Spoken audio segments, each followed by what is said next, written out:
Masugu was particularly on edge that morning as he overheard some of his female colleagues talking in hushed tones about a possible romance brewing within the office. Shizuno, one of his charismatic seniors in the accounting department, approaches him with her usual playful demeanor and nudges him, asking his opinion on the topic. He responded carefully, expressing that he didn't think romance between coworkers was a good idea. Before the conversation could continue, Maria, their no-nonsense junior, made her presence known. She reminded everyone that they should be focusing on their work, clearly irritated by the ongoing chatter. Shizuno got the hint, quickly dismissing the conversation of their other office mates and telling them to return to their desks. The morning didn't improve when Yui stormed into the room, visibly annoyed. She confronted Masugu about a receipt he had submitted, claiming he was supposed to handle it. Masugu counters her accusation, stating that it wasn't part of his responsibilities and that she should deal with her own tasks. Frustrated, Yui snatches the receipt back and huffs at his refusal to help. She insults him one more time before storming off the office. Their colleagues exchange glances, wondering why the two always seem to be at odds despite joining the company at the same time. After the workday ended, the atmosphere shifted entirely.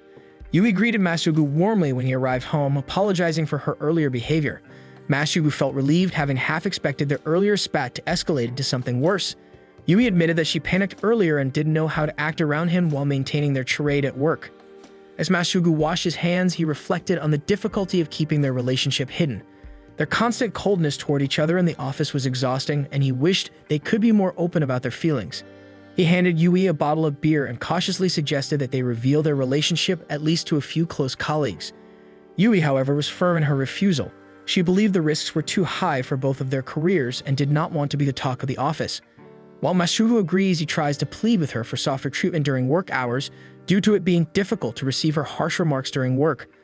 But Yui explains that her harshness was a defense mechanism to ensure no one suspected their connection, finding it difficult to be softer in fear that she might let loose and express her affection. She lists all the things they couldn't do in public, from sharing lunches to being overly friendly and even going out on dates. Masugu couldn't help but question whether they were really dating when their interactions were so restricted. But as Yui turns to him with a shy smile, he finds himself falling for her all over again with how adorable she is when she suggests that they could date in public while wearing masks. The following days were a whirlwind of activity for both departments. Masugu, who worked in accounting, found himself swamped with tasks. In the planning department, Yui saw an opportunity to visit him by volunteering to deliver paperwork. She tried to mask her excitement, but her friends noticed her eagerness and teased her about always acting so fierce when visiting the accounting floor. They decided to block her by playing a game to determine who would deliver the documents. Yui spends the rest of the day feeling down, having missed her chance to see Masugu during the busy week. At the end of one particularly tiring day, Masugu received a message from Yui saying she had gone home ahead of him. He replied, asking if he could call her, but there was no response. Smiling on his commute back home, he guesses that she must have fallen asleep early, exhausted from the week's workload. The next morning, Masugu rushes to the elevator with a stack of documents in hand, lamenting the never-ending busy period in his department. He pays half attention to Shizuno as he realizes that he'll probably be working overtime again and won't be able to get much sleep and nourishment. When the elevator doors open for another floor, he is surprised to see Yui entering the elevator. She appeared perfectly composed, her ability to hide her emotions in public a stark contrast to his own struggle, since he felt an immediate sense of relief the moment he saw her. As they stand side by side, Shizuno begins thanking Yui for her help with some tasks. Shizuno even brings Masugu into the conversation, asking for his opinion on Yui's skills. Masugu gave a measured response, carefully complimenting her without revealing too much. Yui's ears turn red, and Masugu notices her embarrassment despite her attempt to act as if she hates him and is above his compliment. As more people entered the elevator, the space grew tighter, forcing Masugu and Yui closer together. In the brief moment when no one was looking, they allowed themselves the small comfort of holding hands, a quiet moment of connection amidst the chaos, which was unfortunately stopped once they reached their floor. After a few days, the busy period finally ends, and Masugu and Yui call each other to plan a rare movie date since they barely had time to do couple-like activities since they began dating. Over the phone, Yui suggests that they start addressing each other by their given names in private, adding a new rule to their growing list of do's and don'ts in their relationship. Although Masugu feels nervous about the change, he agrees to try since they're a couple, and they should be addressing each other comfortably. On the evening of their date, Yui arrives at the meeting place early, having taken the time to freshen up and style her hair in a nearby restroom. Masugu, arriving straight from work, was struck by how pretty she looked. When he compliments her, Yui blushes deeply, struggling to maintain her composure since she isn't used to him complimenting her out in the open. Trying to get her to ease up, Masubu asks her what movie she has decided on, and she tells him it's the horror film they agreed on over the phone yesterday, but accidentally refers to him by his last name. Masubu is a bit put off that Yui is unable to speak his name, so he reminds her of the rule they made yesterday by calling her by their first name. Hearing her name come out of his mouth for the first time causes Yui to get embarrassed and shy all of a sudden, so she tells him to slow down for a second. Meanwhile, Masubu is happy that he got that sort of reaction from Yui, but also scolds himself for being a child about it since they are both adults. During the movie, Masubu finds himself distracted by the realization that they couldn't freely address each other by their first names despite yearning for this intimacy for almost 6 years. However, the film's intense scenes that echo through the movie room soon draw his attention. He realizes that they might have picked a film that was too gory to enjoy. At one particularly frightening moment, he felt Yui grasp his hand tightly. As they exited the theater, Masubu teased Yui about grabbing his hand during a film, making her blush once more. He decides to invite her for dinner, but before they can decide where to eat, Suya, a former co-worker and senior from Yui's university, notices Yui and calls out her name. Masubu notices him and quickly turns his head, hoping Saya wouldn't notice him. Saya greets Yui warmly, and Masubu immediately grows anxious, worried that their secret might be exposed. However, Saya then notices Masubu and greets him, inviting Masubu to join them for dinner since he's willing to pay for both of his juniors. They reluctantly accept since they feel refusing him might seem suspicious, and Yui desperately messages Masubu to keep their relationship a secret. Throughout the meal, Saya compliments Yui on her achievements in the planning department, making her visibly pleased. Masubu couldn't help but feel a pang of jealousy, recalling old rumors about Saya and Yui dating back when Saya still worked at their office. He notices how candid and happy Yui is when she speaks to Saya and notes that they always had a special relationship together when they were working in the same office. Masubu struggled to keep his emotions in check as Saya asked how he was doing in the accounting department. He responded politely, keeping the conversation neutral. When Saya mentioned seeing a movie earlier, Masubu and Yui awkwardly denied having watched the same film, their poorly concealed tension making Masubu worry that Saya might suspect that they were going out. However, Masubu decides that it might not be a bad idea to let Saya know that he and Yui are dating since Saya already belongs to a different branch. This might also quell the jealousy he feels inside once he lets his rival know that Yui is already his girlfriend. However, he decides not to reveal his secret when he feels Yui's trembling hands tug on his clothes. He comes up with a clever story of running into Yui, who was wondering what movies she should watch to relax. Able to resist the urge to claim Yui as his, Masubu was able to go through dinner as normal as possible. By the end of dinner, Sia bids them goodnight and gives them a wink before leaving, hinting that he knows something is going on between them. However, Yui seems oblivious, confident that Sia doesn't suspect a thing. Masubu decides to entertain her despite suspecting Sia of already being aware. Finally, alone, Yui gathers the courage to address Masubu by his first name for the first time. Masubu couldn't resist teasing her for taking so long, reminding her that she had called Saya by his first name effortlessly during dinner. This leaves Yui embarrassed, and she desperately tries to explain her reasoning for calling Saya by his first name. However, she didn't notice that Masubu started leaning closer in her panicked state. Just as he is about to kiss her, she stops him, reminding him of their agreement to avoid public displays of affection, especially since they might get caught by another acquaintance. Masubu agrees, but cheekily suggests they continue their business at his house. The next morning, Masubu wakes up to find Yui looking embarrassed yet endearing as she struggles to accept the reality of the night before. So he teases her relentlessly, enjoying her flustered reactions before it is ultimately time for them to get ready for work. As they wait for the train, Masubu notices that Yui is still wearing the same clothes as the day before, worried that people might spread rumors about her sleeping around if they notice.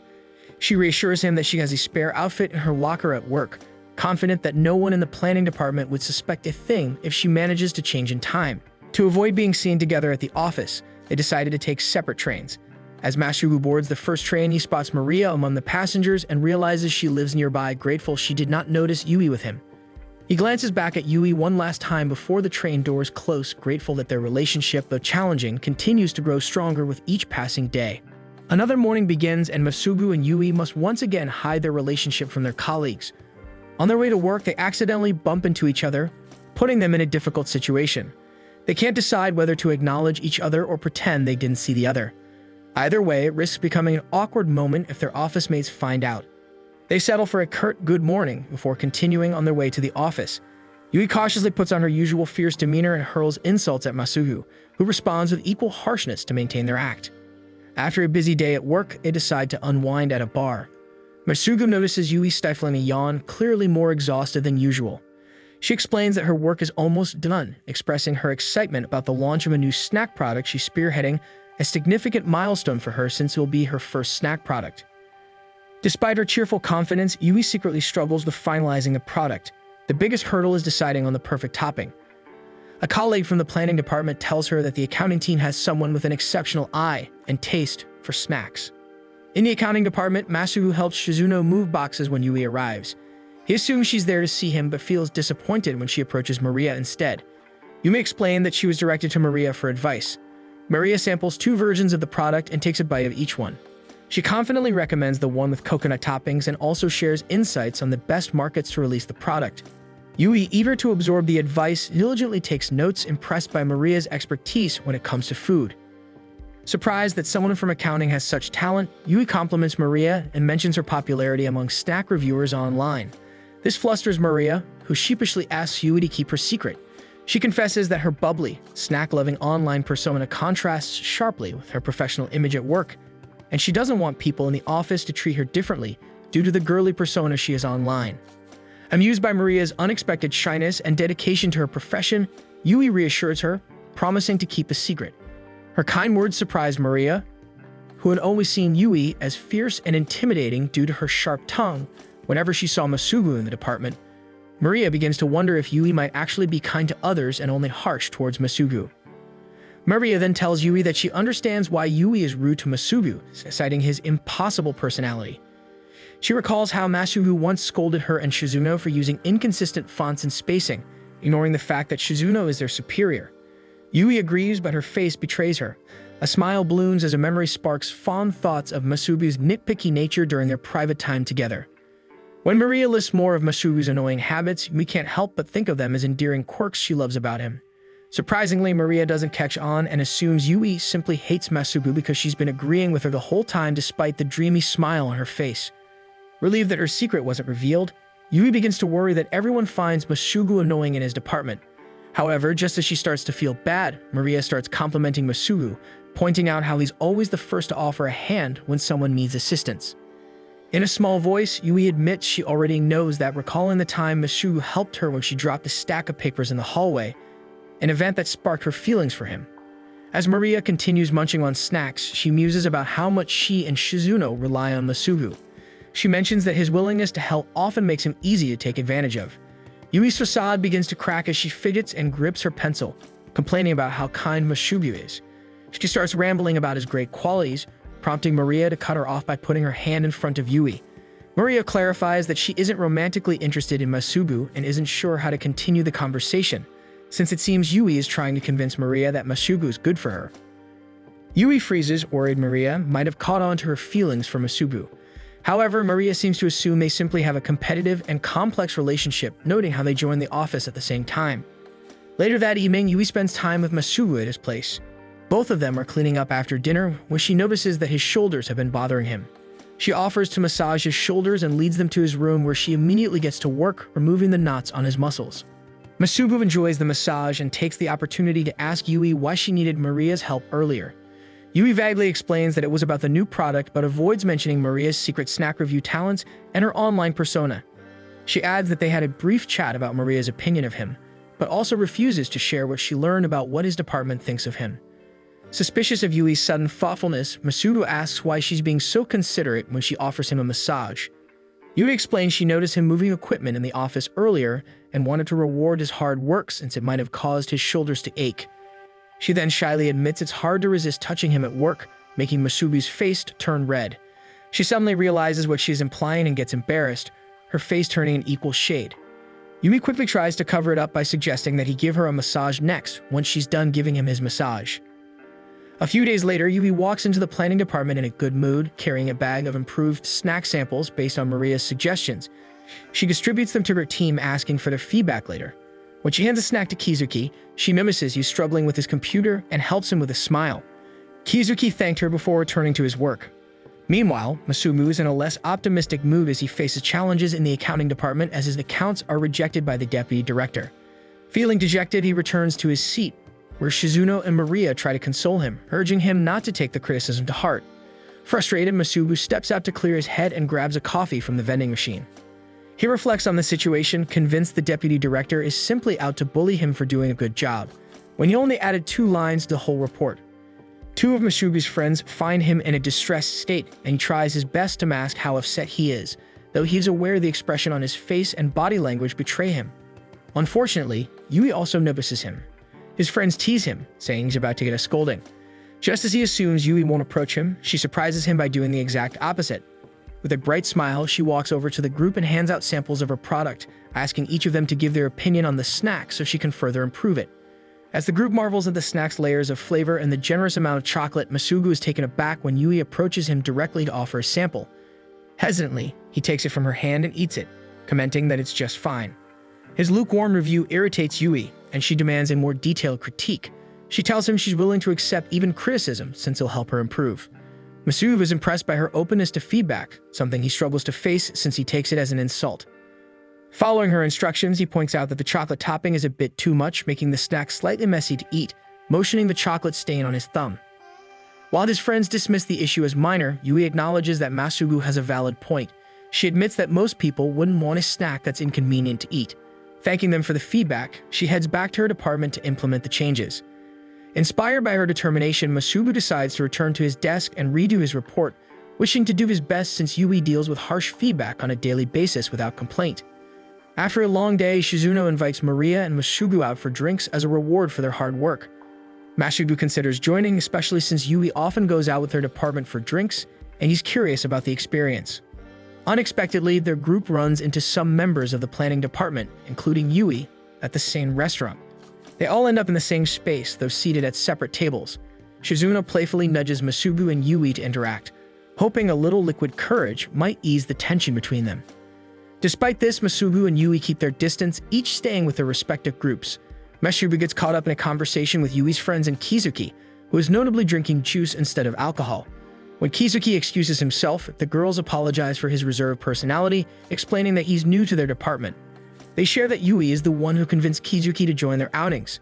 They praise her for taking good care of him and everyone else in the department, attributing it to her bright and welcoming personality. As Masugu listens to Yui's friends speak highly of her, he feels a swell of pride, knowing he's the one she's dating. Glancing over at her table, he's shocked to see it filled with empty beer glasses, a sure sign that Yui has clearly been drinking a lot. Suddenly, she gets up and heads toward the washroom, crouching down by the sink. Worried she might have overdone it, Masugu rushes to her side. He offers to help her back to the table so she can rest, but Yui stubbornly refuses, not wanting to cause concern among her office mates. Finding her defiance adorable, Masugu lightly teases her while rubbing her back to comfort her. Yui frets about the possibility of being caught, but Masugu reassures her that it's normal for colleagues to help each other in this situation. Realizing she may have overdrunk because of his presence, he apologizes.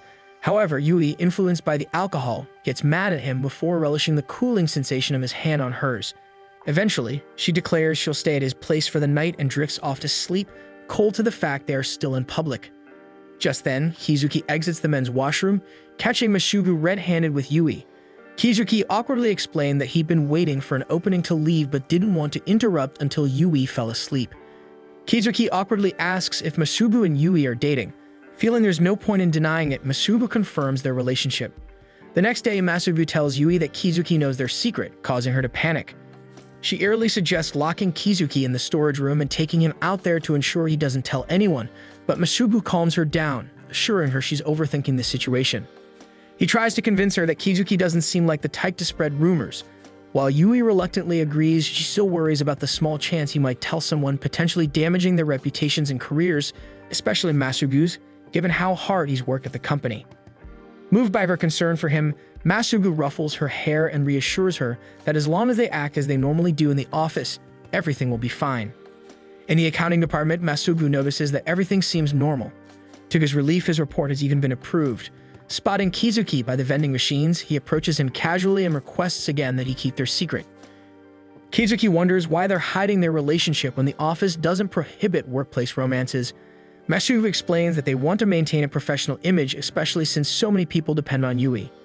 Hearing the sincerity in Masugu's voice, Kizuki promises not to tell anyone, adding that he wants to protect Yui too. He remarks that seeing a different side of her was surprising, and Masugu responds by saying he finds her most charming that way. As Masugu walks away, he starts thinking about the future. The idea of marrying Yui crosses his mind and he smiles, hoping he can stay by her side and witness her brilliance every day. It's another busy day for the planning department at the office. While Yui's team has managed to develop an impressive snack to sell, they still have other critical tasks to handle, such as designing the packaging. Yui passionately advocates for a trendy, eye-catching design to grab customers' attention. However, some of the bosses, including Kizuki, prefer a simpler, more traditional approach. Just as Yui is about to argue her case, she remembers that Kizuki knows about her secret relationship with Masugu. Deciding it's better to stay on Kizuki's good side, she bites her tongue and agrees to take his feedback into account, reconsidering the simple design for now. After work, Yui heads home and prepares dinner for Masugu. When he finally arrives, she's overjoyed to see he's brought her a box of donuts from a shop she's been eager to try. She sits him down in her cozy living area and goes to the kitchen to plate the donuts and brew some coffee, humming a cheerful tune as she works. From his seat, Masugu glances around her apartment and notices that her collection of Mr. Rabbit's toys has grown since his last visit. He fondly recalls how much Yui loves this particular character and reflects that her apartment, filled with things she adores, feels so lively compared to his own plain and minimalist space. Yui returns with the donuts and coffee, her cheerful demeanor shifting to a serious one as she deliberates over which donut to try first. Watching her furrowed brow, Masugu is reminded of her critical nature at work. When she finally settles on a maple-flavored donut, her mood shifts again, and she reverts to the bubbly and charming Yui he loves seeing during their personal time. Sitting down beside him, Yui takes a bite of her donut. Her eyes light up as the sweet maple flavor envelops her senses, and she lets out a delighted sigh. Masugu watches her expression, captivated by how vividly her emotions show over something as simple as a dessert. He wonders aloud if she's always loved snacks this much. Yui pauses thoughtful before admitting she's always enjoyed snacking but grew to love sampling different brands and treats after joining the company. Working in the planning department, surrounded by food products and snack-loving colleagues, has deepened her appreciation for trying new things. She then turns the question back to Masugu, motioning toward the untouched box of donuts. Surprised, he realizes he doesn't particularly enjoy snacks. He bought them because he knew Yui would enjoy them. Over time, he's learned her tastes and delights in seeing her happy. As he takes a bite of a chocolate donut, he's surprised at how delicious it is, his face lighting up with a mix of wonder and delight. Yui notices his rare expression and leans in to kiss him, grinning as she tells him he looks adorable and that she can't help herself. Suddenly feeling shy over her bold move, Yui quickly gets up from her seat and offers to make Masugu more coffee. Masugu, still stunned by the unexpected kiss, feels his cheeks warm as he processes what just happened. He can't help but smile, realizing that every new side of Yui he discovers makes him fall even deeper in love with her. As they finish the donuts, Yui sighs and begins to vent. She admits that she feels nervous whenever she has to interact with Kizuki, especially during team meetings. Masugu listens attentively, offering her a reassuring smile. He reminds her to take things easy and not overthink them, pointing out that Kizuki had already promised to keep their secret. To further comfort her, he gently pats her head and fondly remembers how Kizuki had even hinted at their potential to get married someday, making him blush. The next day, however, Yui finds herself just as nervous during another team meeting. Sitting across from Kizuki, her anxiety grows as she recalls how Masugu seemed to be holding something back when he talked about their conversation. Instead of focusing on the meeting, Yui begins throwing suspicious glances at Kizuki, her thoughts spiraling into wild assumptions about how much he knows. Her internal monologue is interrupted when one of her teammates excitedly mentions that Yui has been raving about Angel Donuts lately, commenting on how adorable the packaging is. Yui freezes for a moment, realizing that her absent-mindedness has been noticed. Hoping to save face, she quickly agrees and explains that a friend brought her some donuts recently. As soon as the words leave her mouth, panic sets in. She realizes that Kizuki might connect the dots and figure out the friend is actually Masugu. In a hurried attempt to cover her tracks, Yui adds that the friend is more of an acquaintance and awkwardly mentions that it's a female, her darting eyes betraying her nervousness. Kizuki notices Yui's odd behavior, but doesn't really know who the person is in Yui's story. However, her jumpiness turns to a different level when their team suggests asking the accounting department for funds to buy donuts so they can try it for themselves. Kizuki, initially confused by Yui's odd behavior, begins to piece things together. It dawns on him that the friend she's referring to is indeed Masugu, and her frantic attempts to obfuscate the truth are only making it more obvious. He suppresses a sigh, realizing that keeping Yui and Masugu's relationship a secret might be more challenging than he anticipated. To make matters worse, it also seems that Yui doesn't trust him to keep the secret. As Yui and Kizuki are lost in their own thoughts, two of their teammates are suddenly called away to a meeting with the section chief. Before leaving, they dump 2 tall stacks of paperwork in front of Yui and Kizuki, asking them to file it in their absence. The room is soon filled with awkward silence as Yui and Kizuki work side by side. Yui, desperate to ease the growing tension, attempts to make small talk, but her voice trails off when Kizuki offers only a polite and curt response. Feeling tired, Kizuki lowers his voice and asks Yui if she finds him unreliable, his tone tinged with hesitation. Yui realizes her behavior might have made him think she distrusts him. Determined to clear things up, she puts down her papers and slaps her cheeks lightly, a habit she uses to hype herself up. The action catches Kizuki's attention, and she seizes the moment to apologize. She explains that her nerves come from the novelty of being in a secret relationship, since it is something very new to her, not from any doubts about him. Her face reddens, though, revealing a mix of giddiness and embarrassment instead of the seriousness the situation calls for. Kizuki notices and seems to relax, teasing her that her face doesn't seem sorry at all. The mood turns lighter and Yui apologizes for acting so unserious as his senior officer. Kizuki, composed but a little amused, warns her that if she keeps wearing her emotions so openly, others might figure out her secret without his help. Acknowledging the reprimand, Yui nods and accepts her mistake. She apologizes again before they both refocus on sorting and filing the papers. Over in the accounting department, Masubu gets tasked with retrieving a document from the warehouse archives. He quickly finds it, appreciating how the recent cleanup effort made the section much easier to navigate. As he prepares to leave, a loud crash from a nearby room grabs his attention. Worrying something might have happened, he hurries to check and finds Yui on the floor, wincing as she rubs her lower back. Their eyes meet, and they instinctively call out to each other in excitement. Realizing where they are, though, they quickly revert to using formal last names. Yumi explains that several items fell suddenly, startling her and causing her to fall.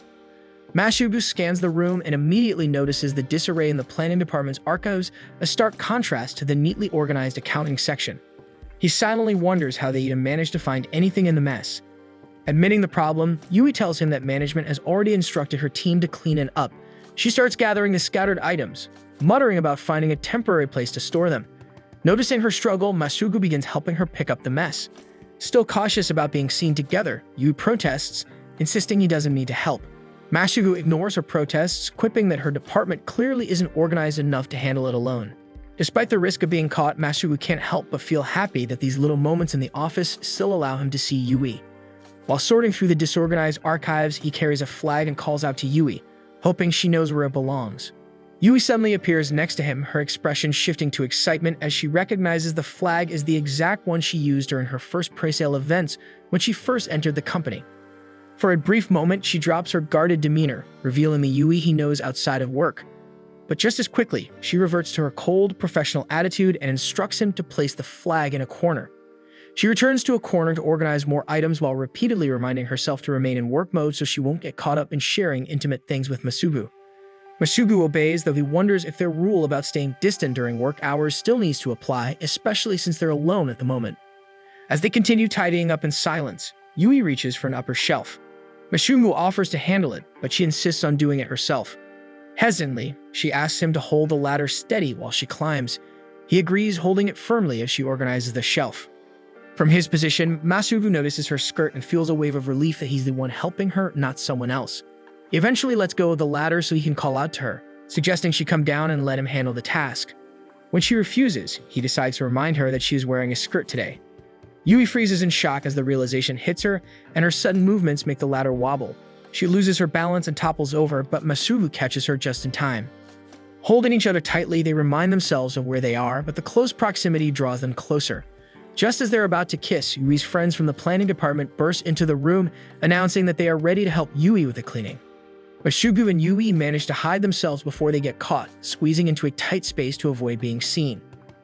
In their cramped hiding spot, Masubu struggles to maintain an awkward position without touching Yui or knocking over a nearby signboard. Yui, sensing his discomfort, whispers for him to relax and touch her if needed to keep them hidden. Masubu complies, understanding that if he falls, their secret will be found out. Finding it easier to be in the new position, they remain perfectly still until Yui's friends eventually leave. Once the coast is clear, they breathe a sigh of relief, agreeing it's best to maintain their professional distance at work to avoid a similar incident. A few days later, their colleague Shizuno announces she has 7 tickets to a baseball game, earning an excited reaction from Masubu, a diehard fan. On game day, Yui finds herself among the group with Masubu, who silently celebrates the chance to share one of his favorite activities with her despite being in the presence of others in the office. Throughout the game, Masugu enthusiastically explains the rules and strategies to a confused Yui. When their team scores, Masugu, caught up in the moment, clasps her hand. Realizing their coworkers might see, he glances around but is relieved to find everyone engrossed in the game. Later, the two retrieve snacks for the group. In the bustling crowd, Masugu suggests holding hands, reasoning it's less suspicious in the chaos. Yui agrees, enjoying the moment despite her initial hesitation. As they return to the stadium, their team hits a home run. Masugu, overwhelmed with joy, hugs Yui, forgetting their surroundings. To their surprise, Shizuno joins in the hug, caught up in her own excitement about the game. Relieved that Shizuno suspects nothing, they return to their seats. Yui leans toward Masugu and whispers that next time they should attend a game alone the next time so they can enjoy each other's presence without any worry. Yui and her friends head to a convenience store during lunch, each picking out their meals. However, Yui's focus isn't just on food. She discreetly checks the shelves for her newly developed snack product. Her heart sinks when she notices that barely anyone has touched it. The lack of interest in her work weighs heavily on her. The next morning, Shizuno starts her day early as usual. She exits the train and begins her walk when she bumps into a male colleague from her company. The man greets her with a compliment on her dedication, pointing out that she always arrives early. Shizuno chuckles and modestly returns the compliment, but he admits that he's only there to finish leftover paperwork from the previous day. They exchange lighthearted chatter before Shizuno excuses herself, claiming she needs to make a quick stop before heading to work. The man nods and continues on his way while Shizuno veers off to a small cafe nearby. Relieved to have a quiet moment to herself, she settles into a booth and flips through the menu, contemplating what to order with her coffee. Her peaceful morning takes an unexpected turn when Kizuki walks into the cafe. The waitress, assuming they're friends, seats him in the same booth as Shizuno. Disappointed at having her solitude interrupted, Shizuno sighs inwardly but forces a polite smile. When they both attempt to place their orders at the same time, an awkward standoff ensues as they insist the other go first. Their exaggerated politeness only heightens the tension, making the air between them tense. Meanwhile, Yui is on her way to work, riding the train while anxiously scrolling through her phone. She checks online for any buzz about her new snack product, but to her dismay, there's still no chatter. Yui unexpectedly bumps into Masugu. They exchange polite greetings, slipping back into their usual professional dynamic. However, as they walk together, Masugu notices something off about her demeanor.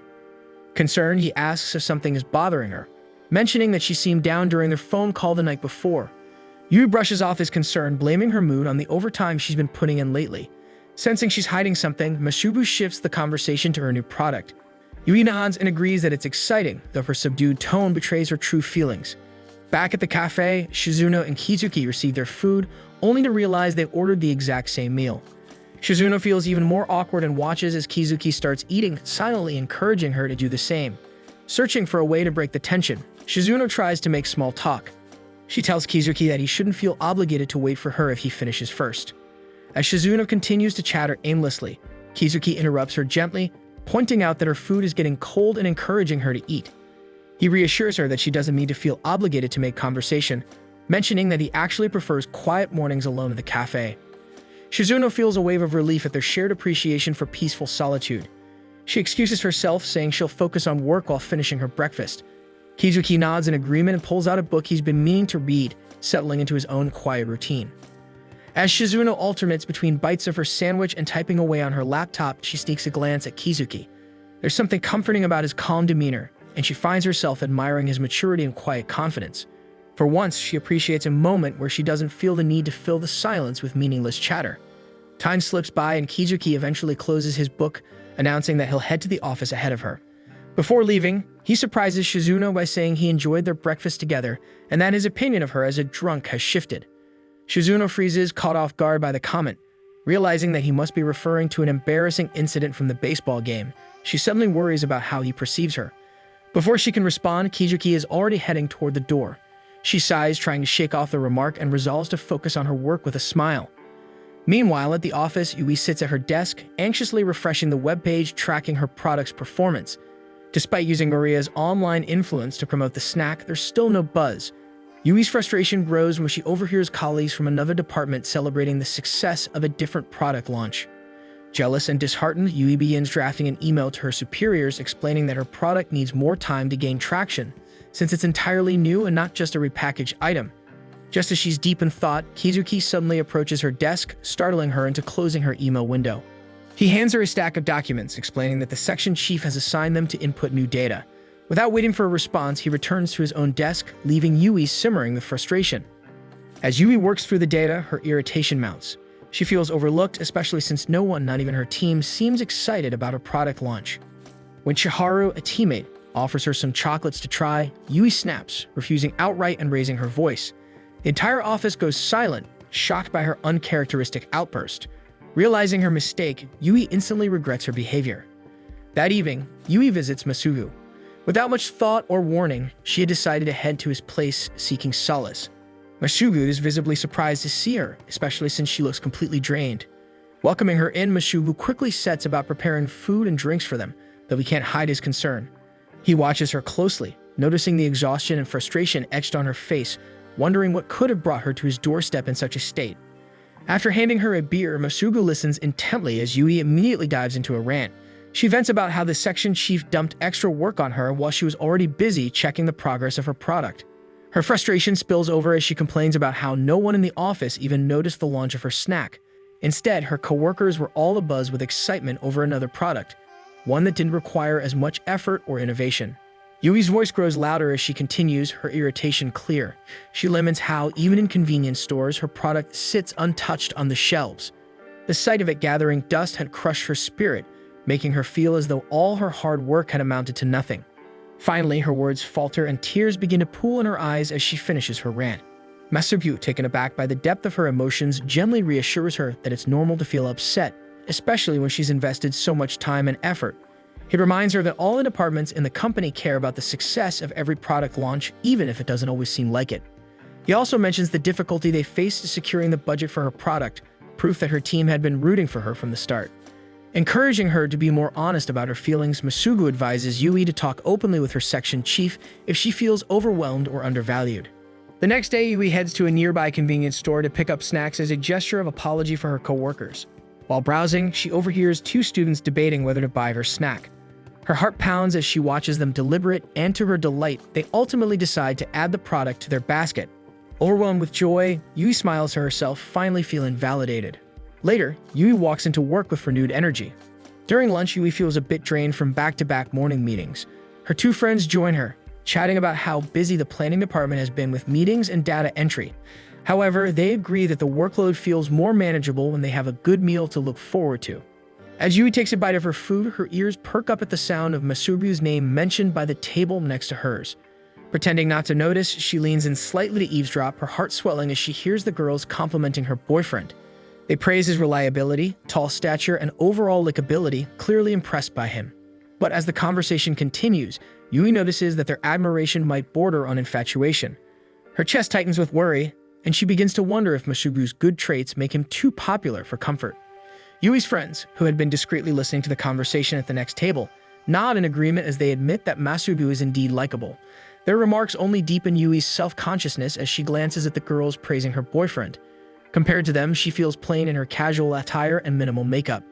She begins to notice how little effort she has been putting into her appearance, even when spending time with Masugu. A flicker of insecurity rises as she wonders if she is doing enough to keep his interest. The next evening, Masugu immediately senses something unusual. Yui, seated neatly in his room, is dressed far more elegantly than her typical relaxed style. Her composed demeanor makes him uneasy as he considers whether something might have gone wrong at work again. He decides to address her unusual behavior, but before he can say much, Yui remarks that it feels warm in the room, her tone suggestive as she tries to set a romantic mood. Misinterpreting her intentions, Masugu promptly lowers the temperature of the air conditioner, believing she's uncomfortable. Yui, determined to get her point across, tries again. She hints at being in the mood for intimacy, hoping to spark a reaction, but instead, Masugu grows more concerned, realizing that something is off. Taking her hands, he reassures her that she can always be honest with him and speak her mind. Finally, Yui confesses the reason behind her actions. She explains how she overheard the girls at the cafeteria admiring Masugu and how it made her feel inadequate. She admits her insecurities and reveals her desire to appear more appealing to him. He assures her that she has nothing to worry about, reminding her that she is the one he loves and no one else. He admits to himself that he often worries about how popular she is among their male colleagues. He tells her there's no need for her to force herself to appear sexy. His words trigger something in Yui, so she removes her top and tackles him with a kiss, startling him with her boldness. Despite his initial shock, Masugu gently asks if they can take things slow since he hasn't gotten the chance to shower yet. Yui refuses, telling him she plans to serve him for the evening. However, after a short while, she starts feeling flustered and nervous and admits she might have gotten ahead of herself. Masubu, overwhelmed by his affection for her, carries her to the bed and pins her gently. He expresses how happy he is to share such intimate moments with her, relishing in the knowledge that their bond is unique and special. The next morning, Yui finds herself lost in thought, her mind replaying the events of the previous night. In an elevator, Chiharu notices Yui's distracted and slightly fatigued appearance, so she asks her if she's feeling okay. Yui brushes it off with a vague excuse about their busy schedule. Later, girls from the cafeteria join them in the elevator. As they chat, she overhears them once again praising Masubu, their admiration undiminished. Instead of feeling jealous, Yui experiences a wave of fondness, taking quiet pride in the fact that the man they admire so much is hers. When the elevator doors open again, Masubu steps in. He pauses for a moment when he spots Yui before positioning himself behind her and next to the girls. The girl sees the opportunity to ask him about his weekends, clearly fishing for information. Masubu, knowing Yui might appreciate some reassurance, casually mentions that he usually spends his weekends with his girlfriend. When the girls and Masubu exit on their floor, Chiharu quickly approaches Yui and asks her if she heard that Masubu has a girlfriend. Yui, playing it cool, responds with feigned indifference, remarking that it isn't surprising given Masubu's kind nature. Masubu enjoys a rare relaxing day at work, with the entire office seemingly adopting a vacation mindset. Conversations about summer vacation plans fill the air, with his team members excitedly sharing their upcoming trips. Maria mentions that she plans to visit Nagoya. Shizuno, on the other hand, says she will be working through the break since tourist spots are always too crowded for her liking. Maria and Shizuno suddenly turn their attention to Masubu, their curiosity piqued about his own vacation plans.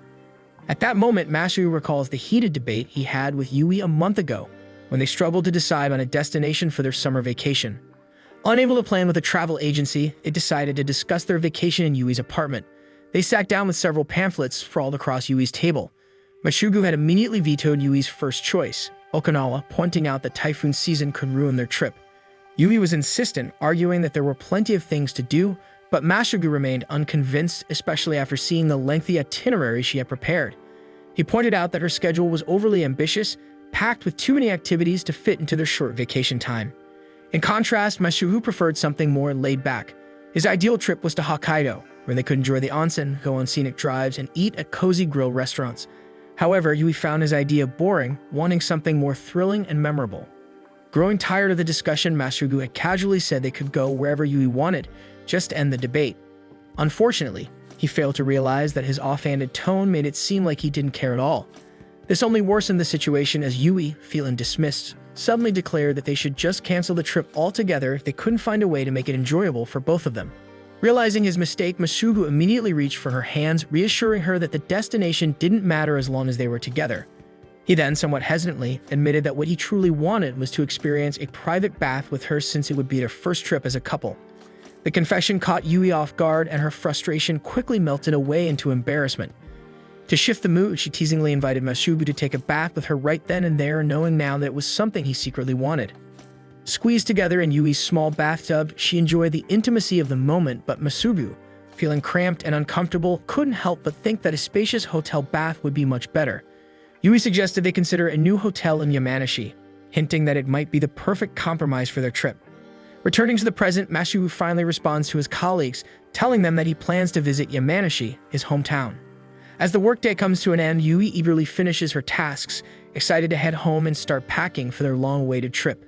Just as she's about to leave, she receives a text from Masubu, who is checking in on her as usual. She smiles, ready to reply, but before she can type out her response, sudden chaos erupts in the office. An emergency has broken out in the planning department, and the entire team is in disarray. Itsuro immediately informs Yui and Yukiko that they will have to work overtime to resolve the issue. Yui's hopes of leaving work early to prepare for her trip vanish in an instant.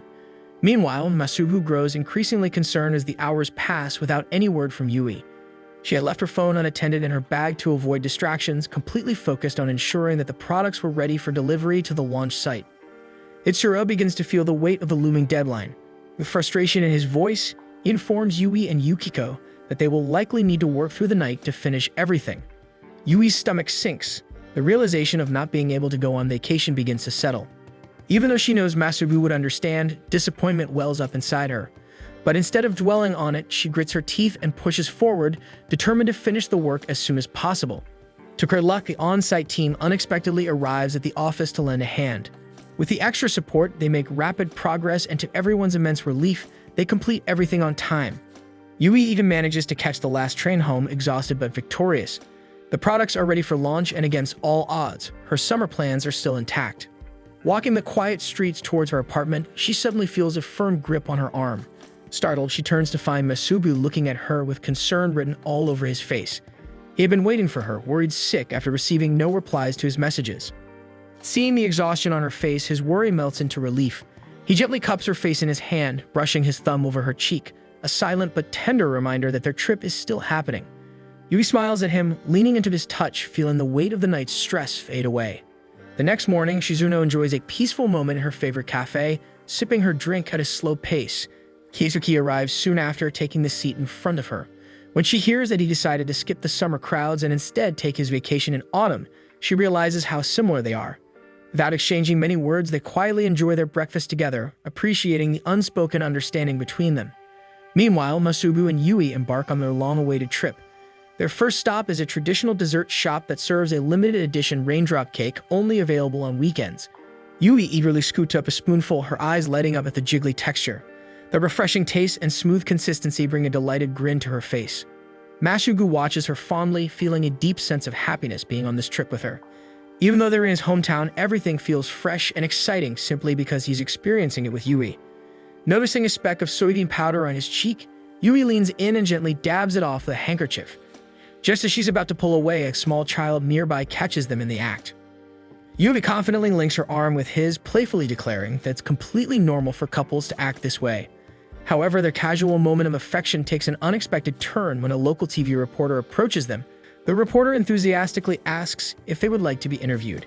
Yui, despite her boldness moments ago, suddenly finds herself flustered. The idea of being on TV and publicly declaring their relationship overwhelms her. When the reporter persists, Yui panics and dashes away. As they make their way to their next destination, Masubu teases Yui about her unnecessary panic over the reporters. He informs her that the station is only a small local network, meaning no one from their workplace would have seen the interview even if they had stayed. Yui huffs in embarrassment, though her irritation is short-lived. Her mood instantly brightens when they arrive at a vast field of sunflowers, stretching as far as the eye can see. Excited, Yui dashes ahead, taking picture after picture to capture the golden scenery. Meanwhile, Masubu leisurely trails behind, enjoying a different view of his own. Masubu finds himself completely captivated by her. To him, nothing in the world could compare to this moment. Overcome with affection, he suddenly rushes up to her and steals a quick kiss, catching her off guard. As the day comes to an end, they finally check into a cozy hotel featuring a private bath. Yui immediately feels that the expense was well worth it, relishing the rare chance to unwind in such luxury. She begins to look forward to tomorrow's adventures, hoping she'll have enough energy to get up early and continue sightseeing. As they lounge together, Masubu suddenly grows uncharacteristically shy. He hands Yui a beer before hesitantly bringing up a memory from several years ago, during their company's training camp. He reminds her of the night when most of their coworkers had gotten drunk and passed out, leaving just the two of them to clean up the mess. He confesses that it was that night he fell helplessly in love with her. Yui stares at him, momentarily stunned. The sincerity in his voice and the way he gazes at her with nothing but adoration makes her heart race. Feeling bold, she scoots closer and presses a kiss to his lips, deepening the moment between them. The next morning, Yui is reluctant to leave the bed, clinging to Masubu and demanding more of his attention. Masubu willingly gives in to her whims, enjoying the intimacy brought in by their first vacation together. It isn't until room service arrives with breakfast that they finally decide to get up and start their day. Masubu takes Yui around the countryside, showing her all the must-visit sites and food spots. Yui excitedly buys more snacks than she probably should, struggling to decide what to bring home and what to keep for herself. As she browses around, her eyes land on a grape stand. Masubu visibly stiffens beside her, wondering if the stand belongs to his family, since they have a business growing and selling grapes. Yui buys some grapes anyway, eager to try them. They find a spot to sit, and as she pops one into her mouth, her eyes widen in pleasant surprise. The sweetness is far beyond what she expected, and when she tries the grapes at the top of the bunch, she notices that each one has a slightly different taste. Masubu proudly claims that the grapes grown by his family are even better. Yui hums in thought as she takes in the peaceful scenery before her. She suddenly finds herself wanting to visit this town again, not just for the sights and food, but to meet Masubu's family and taste their famous grapes firsthand. The next morning, Masubu and Yui wake up feeling refreshed, their bodies still tangled together beneath the sheets. With a few hours left before breakfast, they contemplate whether they have time for another intimate moment. Masugu, eager to show Yui how much he loves her again, leans in to kiss her, rolling on top of her. However, Yui declares that she would much rather enjoy another relaxing soak in the private hot spring before breakfast, since they will be making the trip back that day. Finally soaking in their last bath in their hotel, Yui closes her eyes, savoring the moment, wishing their vacation could last a little longer. Still, as much as she enjoys their peaceful getaway, she admits that the trip has left her feeling energized and ready to give her best at work once they return home. Masugu smiles at her thoughtful words, appreciating her hardworking nature. When she turns to him with bright, expectant eyes, waiting for him to share his own thoughts, he hesitates for a moment before admitting that he's been thinking about taking a higher certification exam. If he passes, it could help him rise through the ranks at work a little faster. Yui's eyes light up at his ambition, and a sudden idea sparks in her mind. She suggests that they set goals for the next year. If one of them fails to achieve their goal, they'll have to pay for their next trip to Yamanashi. Masugu starts to protest that his exam is incredibly difficult to pass, but when he sees the excitement on Yui's face, he finds himself agreeing to their wager, deciding to enjoy the moment and look forward to returning with her next year. When they return to the office, Masugu's coworkers immediately notice that he has a slight tan from his trip, but they don't press him for too many details. Maria, who had gone to Nagoya for her vacation, shares some snacks she brought back. To Masugu's surprise, Maria suddenly announces that she also has some treats for Yui, revealing an unexpected bond between them. His eyes widen in horror as he realizes that Yui, being her usual friendly self, will likely return the favor by giving Maria souvenirs from Yamanashi. His fears are confirmed when Maria returns to their department with her hands full of Yamanashi snacks. She tells Masugu that Yui had enthusiastically talked about her trip and even recommended places Maria should visit if she ever decides to go. As Masugu listens, his face grows warm, a light blush creeping onto his cheeks. Masugu feels a sense of pride after hearing how much Yui enjoyed their trip. He silently vows to continue making her happy by giving his best at work so they can enjoy more vacations together. One evening, Yui and Masugu sit side by side at the table, each immersed in their work. Both had set ambitious goals for the year, determined to see them through. Masugu is focused on studying for his certification exam, flipping through his notes and highlighting important text.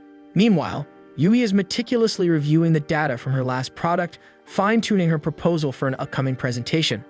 The quiet hum of concentration fills their apartment, and the occasional sound of pages turning or Yui tapping away at her laptop takes up most of their conversation, while they both vow to achieve their goals. The next morning, Yui confidently presents her ideas for a new product to the section chief. She's nervous but hopeful.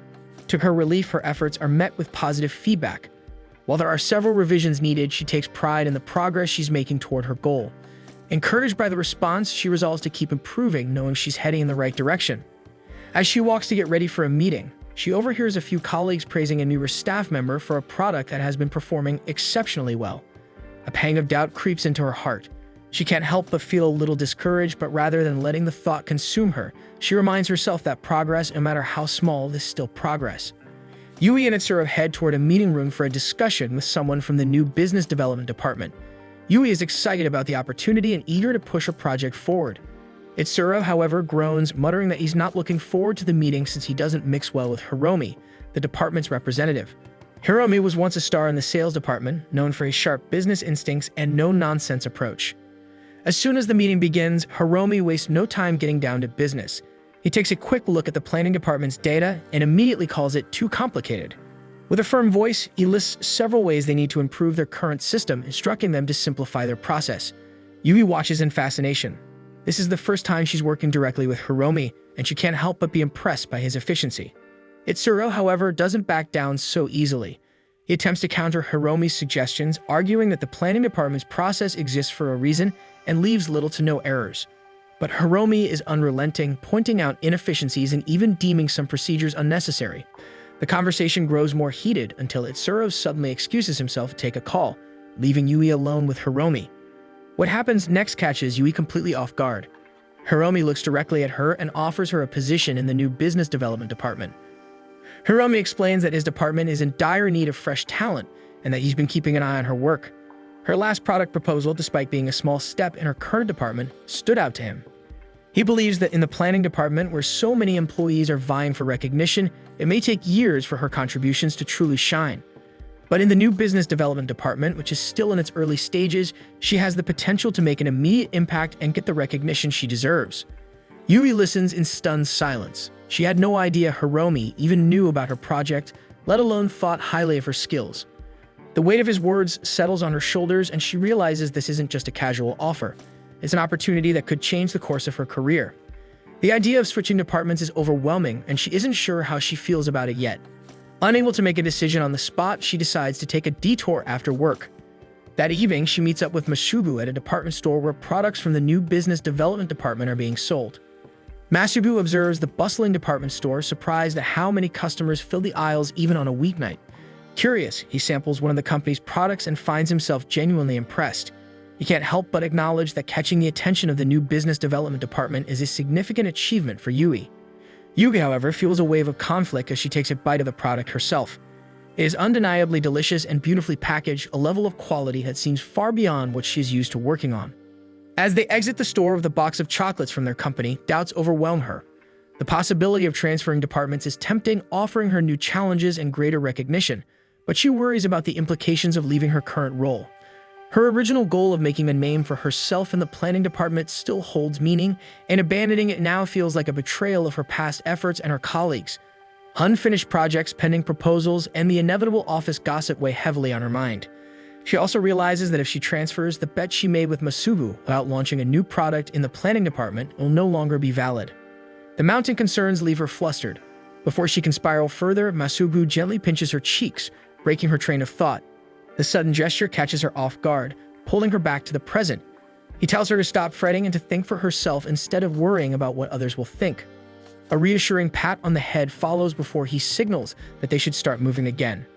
Any further discussion will have to wait, as missing their train home is not an option. The quiet walk to the station does little to ease her troubled thoughts. The following morning, she does her best to maintain her usual energy during her presentation. She stays focused, but her mind keeps drifting back to the uncertainty surrounding her future. Chiharu notices the shift in her demeanor and expresses concern. However, Yui brushes it off, unwilling to voice the turmoil she is experiencing. As the day progresses, the weight of her responsibilities in the planning department becomes more evident. The workload remains demanding, and despite her desire to push forward with her proposal, she knows that more pressing tasks need attention. The realization dawns on her that transferring to a new department might provide her with the freedom to focus on projects she is passionate about. The next morning, an unexpected email from Hiromi appears in her inbox. He has sent an extensive collection of materials related to her project, filled with detailed analysis and valuable insights. Before she can fully absorb the information, a phone call interrupts her thoughts. A wave of panic sets in as she realizes she has forgotten to complete a task from the previous day. The oversight has resulted in a delay in one of the company's ongoing projects. She gets called to the section chief's office. After 6 years in the company, making such a basic error feels humiliating. Leaving her boss's office, Yui is met with the encouraging faces of her colleagues. Their support reassures her, but a lingering sense of doubt gnaws at her. She worries that her recent indecisiveness is causing her to make unnecessary mistakes, affecting not only her own progress but also the efficiency of her team. The thought weighs heavily on her mind, making it difficult to focus on anything else. That evening, she makes an unplanned visit to Masubu, seeking comfort in his presence. Overwhelmed by frustration from her mistakes at work, she pleads with him to help her forget the awful day. However, even after seeking solace in his embrace, her worries refuse to fade. The nagging thoughts that no matter where she goes, she fears she will carry the same uncertainties and struggles into a new department. Masubu, sensing her turmoil, playfully rubs her head. He tells her that so long as she is reflecting on her actions, then she is already on the right path. After calming down, Masubu walks Yui to her train station, despite telling her she can stay with him for the evening. She decides against it, knowing she has responsibilities to take care of before the next day. She apologizes for troubling him so late, but Masubu simply smiles, reminding her that she is always welcome to visit and vent whenever she needs to. The next morning, Yui unexpectedly crosses paths with Hiromi. Without hesitation, he asks if she has given any thought to transferring to the new business development department. He extends an invitation to join an upcoming seminar, believing it might give her the push she needs to make a decision. Before she can respond, he notices the proposal she is carrying and inquires about it. Yui admits that she had missed the deadline for submission and has no intention of pursuing it any further. Hiromi, however, disagrees. He insists that good ideas are invaluable to the company, regardless of timing, and urges her to submit it anyway. Still hesitant, Yui remains unconvinced. Seeing her reluctance, Hiromi decides to take a more direct approach. He calls her a coward. The remark stings, but it has the desired effect. Determined to prove him wrong, Yui gathers her courage and walks straight to her section chief's office. As she predicted, the section chief is skeptical. He knows she has yet to complete the revisions he previously requested, and with her current workload, taking on a new project seems impractical. However, for the first time, Yui stands her ground. She insists that she can refine the proposal along the way and that she is fully capable of spearheading the new project. Taking a deep breath, she finally admits what she's been too afraid to say. She would rather dedicate herself to this proposal than continue handling her existing responsibilities. The section chief studies her for a moment before responding. He acknowledges that Yui has always been reliable, which is why he has continuously assigned her multiple tasks. Until now, he had assumed she was satisfied with her workload. Realizing that she has other ambitions, he agrees to consider the proposal and even offers to adjust her responsibilities accordingly. With her eyes shining from a mixture of relief and excitement, Yui walks back to her desk. Shiharu, having observed the entire exchange, runs up to her and congratulates her. Reaching her desk, Yui takes a deep, calming breath. For the first time in a long while, she has stood up for herself. As the realization sinks in, she suspects that Hiromi has orchestrated the entire situation to push her into taking action. His challenge had forced her to confront her own doubts and make a firm decision. That evening, she rewards herself with a slice of cake from the new business development department's product line. The rich flavors melt in her mouth, and as she licks the frosting from her fingers, a renewed sense of determination fills her. The next day, Yui visits Hiromi to apologize for her previous behavior, acknowledging that she had been dismissive and hesitant when he had only been trying to help. She then formally declines his offer to transfer, explaining that she has decided to focus on launching another product within the planning department. However, she surprises him by requesting to join the seminar, eager to learn from his department's strategies and expertise. Yui openly admits that it was Hiromi's insights that helped her recognize the flaws in her approach to product development. His attention to detail and structured methodology are what make his department so successful, and she hopes to incorporate those principles into her own projects. Hiromi, taken aback by her honesty, raises an eyebrow. He is amused by her determination but makes it clear that he has no interest in a one-sided arrangement. If she plans to benefit from the knowledge of his department, then he too will make full use of whatever the planning department has to offer. By the end of a long and exhausting week, Yui and Masubu reward themselves with a visit to a stone spa. The warmth and relaxation seep into their tired muscles, and Masubu feels a sense of contentment watching Yui truly unwind. Her usual work-focused mindset fades away, replaced by an affectionate and playful demeanor.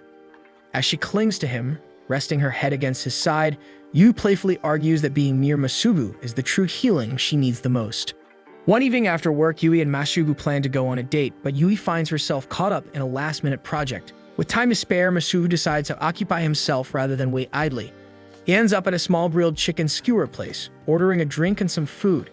It has been a while since he's enjoyed some solitude, so he takes his time savoring the moment. As he eats, a hiking commercial plays on the restaurant's small television, momentarily capturing his attention. The idea of going on a hike intrigues him, and soon, his thoughts drift to Yui and hiking gear. The thought makes him smile, but he quickly catches himself, scolding himself for thinking of his girlfriend even during his alone time. His distraction, however, is short-lived. A group of men at a nearby table grumbles about their wives, complaining about how married life has changed things. Masubu listens absent-mindedly, idly wondering if he too would end up feeling the same resentment toward his future spouse. He pictures Yui years from now, but instead of imagining a bitter or distant partner, he sees a warm domestic life filled with simple joys such as coming home to her smile. Just then, one of the men receives a call from his wife. Despite his earlier complaints, he quickly excuses himself from the group, eager to pick her up from the station. His friends laugh, teasing him for being the most devoted husband among them despite his constant whining. Masubu finds himself grinning, realizing that love endures in ways that aren't always obvious. After an hour, he returns to the station, just in time to meet Yui. She arrives looking tired but brightens immediately upon seeing him. However, her expression quickly shifts into a pout as she notices the faint scent of alcohol on him. She frowns, complaining that she has been looking forward to drinking with him that evening. To appease her, Masubu offers to treat her to anything she wants. Yui's mood instantly lifts, and she declares that she wants something fancy: wine, cheese, and a decadent dessert to top it off. After their indulgent meal, Yui is finally satisfied. They stroll through the streets, admiring the festive decorations and Christmas-themed displays. Yui pauses by a shop window, admiring the delicate accessories on display. Masubu watches her, suddenly realizing that nearly 6 months have passed since they started dating. On the train ride home, he overhears a group of girls discussing how one of their boyfriends had put great effort into their anniversary celebration. They gush about how cherished they feel when their partners plan thoughtful surprises. Hearing their conversation, Masubu begins to wonder if he should do something special for Yui. Their 6-month anniversary is approaching, and with Christmas just around the corner, it seems like the perfect time to prepare something meaningful. The next day at work, Masugu scrolls through his phone, searching for gift ideas. He grins at the thought of Yui's reaction, already picturing her excitement. Lost in his own world, he fails to notice Maria approaching. She asks what has him in such a good mood so early in the morning. Startled, Masugu quickly tries to recover, asking Maria what kind of surprise gift she would like to receive. His question only raises more suspicion as Maria and Shizuno exchange glances. Later in the evening, while Masugu relaxes with Yui, he notices that she doesn't wear many accessories. He begins to imagine how cute she would look with something like earrings, a necklace, or even a ring. As Yui heads to the bathroom, he takes the opportunity to scroll through his phone again, searching for the perfect gift. Yui suddenly returns, startling him. He quickly locks his phone and tries to calm his racing heart, hoping he doesn't appear suspicious. Yui, unaware of his secret, invites him to a dessert event on Saturday. He hesitates before declining, claiming that he needs to study for his upcoming certification exams. In reality, he plans to use that time to buy her a present. On Saturday, Masugu visits a specialty department store looking for jewelry. He quickly becomes overwhelmed by the sheer number of choices: rings, bracelets, necklaces, couple accessories, and personalized pieces. A sales lady notices his hesitation and offers to help, asking questions about his relationship to understand what might suit his girlfriend best. As Masugu envisions Yui wearing various types of accessories, he finds himself drawn to a pair of simple yet elegant rings. The sales lady suggests that couple rings are a meaningful gift, symbolizing deep affection. Without thinking too much, he decides to purchase them. Before finalizing the order, the sales lady offers an engraving service and even suggests leaving the rings with them until he can confirm Yui's ring size. Masugu agrees, feeling pleased with his decision. Meanwhile, Yui finishes up the dessert event with her friend Chiharu. As they leave, they decide to head to a cafe. Yui glances across the street and suddenly spots Masugu. The next day, Masugu finds himself lost in daydreams. He envisions taking Yui on a fancy date, presenting her with the rings, and sharing a heartfelt moment where they declare their love for each other. In reality, he is currently at Yui's place, secretly planning to measure her ring size while she sleeps. Masugu hopes to use the classic string and marker trick, carefully wrapping a thin string around her finger once she dozes off. However, Yui grows suspicious of his sudden visit. She had already found it odd that he insisted on coming over despite his supposed study schedule. Her suspicions deepen when Masugu casually claims he was home all day, contradicting what she saw in town. That night, Masugu eagerly coaxes Yui to bed, waiting for his opportunity. When she finally drifts into sleep, he carefully measures her finger. Satisfied, he quietly celebrates his success. However, in the middle of the night, Yui wakes up to see Masugu on his phone again. The unease in her chest grows. The next day at work, Masugu remains distracted, unable to focus due to his excitement. He plans to invite Yui to dinner on Friday, imagining the perfect moment to present his gift. He strategizes every detail, completely unaware that Yui's enthusiasm has dimmed over the weekend. Unlike Masugu, who is filled with anticipation, Yui spends the day feeling uneasy. She can't shake the feeling that Masugu is hiding something. Yui's mind remains restless as she worries about what will happen on Friday. Masugu's sudden request to spend time together lingers in her thoughts, filling her with unease. She struggles to focus on work, distracted by the uncertainty of what he could be hiding. Meanwhile, Masugu's plan is already falling apart. He struggles to secure a reservation at the ideal restaurant for their anniversary, and frustration mounts as time runs out. A message from Yui appears on his phone, asking to meet the next day, but he quickly replies that he's busy, insisting that their meeting will have to wait until Friday.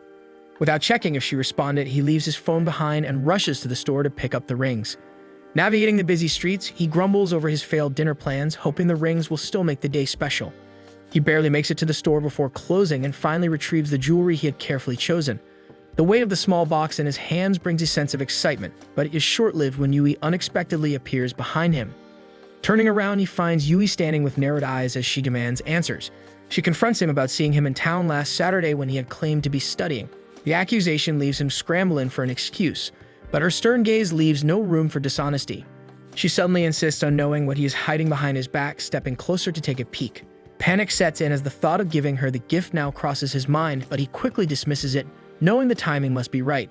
He tries to reassure her, urging her to wait just one more day, but his reluctance only fuels her frustration.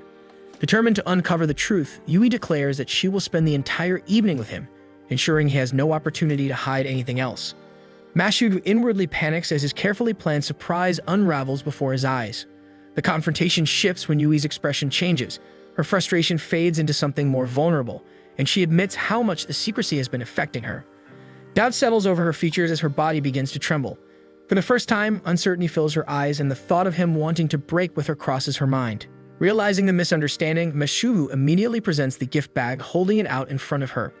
He had intended to wait for the perfect moment, but seeing her so distressed makes him realize that keeping it hidden any longer is meaningless. Inside, she finds a jewelry box containing 2 silver bands, each carefully engraved with their names. Masugu shifts uncomfortably, unable to meet her gaze as if embarrassed by his own gesture. He tells her that she can at least wear it during holidays or keep it at home since it might give away their relationship if she wears it at work. Yui's response takes Masugu by surprise as she promises to wear the ring every day, showing no hesitation in displaying her love for him. A deep sense of relief washes over him as she apologizes, admitting that their 6-month anniversary had completely slipped her mind. Despite this, her tearful expression of gratitude makes it clear that she cherishes the gift and the thought behind it. The moment the door closes behind them, they waste no time in locking lips, the intensity of their emotions taking over. Clothes are discarded hastily, their need for each other undeniable. Masugu chuckles in amusement, teasing that they're both being too impatient, but neither of them cares. As they finally reach the bed, Masugu positions himself above Yui, ready to show her just how much she means to him. However, she interrupts him with a sudden question, asking about his original plans for tomorrow. A bit breathless, Masugu admits that he had intended to take her to a fancy restaurant with a beautiful night view, but everything was fully booked. The disappointment in his voice is evident, but Yui simply smiles, assuring him that she already feels incredibly loved just by being with him. Her eyes drift to his phone screen as she hears an alarm ring where the time displays midnight, officially marking their 6-month anniversary. A soft expression takes over her face as she lifts his hand and places a kiss on his ring. Whispering that she hopes to spend eternity loved by him, she seals her words with another deep kiss. The next day, Yui confidently presents her new Sakura-themed snack ideas to her section chief. He praises the concept and design, but after careful thought, he points out that the slogan lacks impact. While the idea is solid, he worries that it won't effectively reach their target audience. His critique sends Yui back to her desk, her shoulders slumping in disappointment. Just as discouragement threatens to take over, her eyes land on the simple silver band on her finger. A small, comforting warmth spreads through her chest. She had never been the type to ask for physical gifts, but now she understands how nice it feels to have something tangible that represents love and commitment. She smiles as memories of the past 6 months flood her mind. Their journey together hadn't been perfect, but everything had naturally fallen into place. Later, during their break, Yui and her friends leave their office. Her friends quickly notice how often she glances at her new ring, their curiosity piqued. Yui confesses that she has been in a relationship for the past 6 months. Her friends' reactions are nothing but supportive, though none of them are surprised.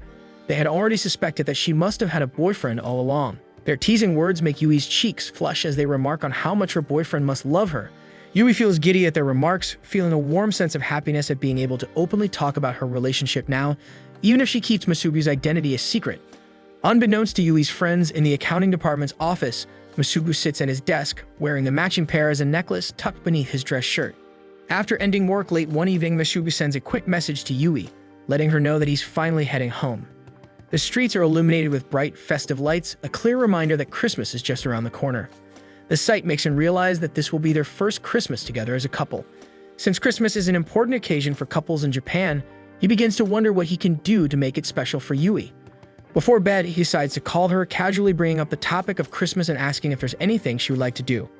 To his surprise, Yui seems uninterested, mentioning that since Christmas falls on a weekday this year, they will likely be too busy with work. Her nonchalant attitude puzzles Masugu, as he had fully expected her to be excited about the holiday. The next morning, Shizuno arrives at the office groaning about her upset stomach, blaming it on the excessive drinking she had done the night before. With the holiday season in full swing, she's been receiving more invitations to drinking parties, which have started to take a toll on her. She also adds that this time of year, their department gets an increasing amount of workload as she dumps a thick pile of paperwork onto Masugu's desk. Meanwhile, in the planning department, Itsuru finds himself just as overwhelmed, barely keeping up with his tasks. Yui, despite having her own fair share of work, offers to assist him. Later that evening, Yui stops by Masugu's apartment, deciding to unwind with dinner and a drink in his company. The familiar warmth of his home provides a much-needed break from her hectic schedule.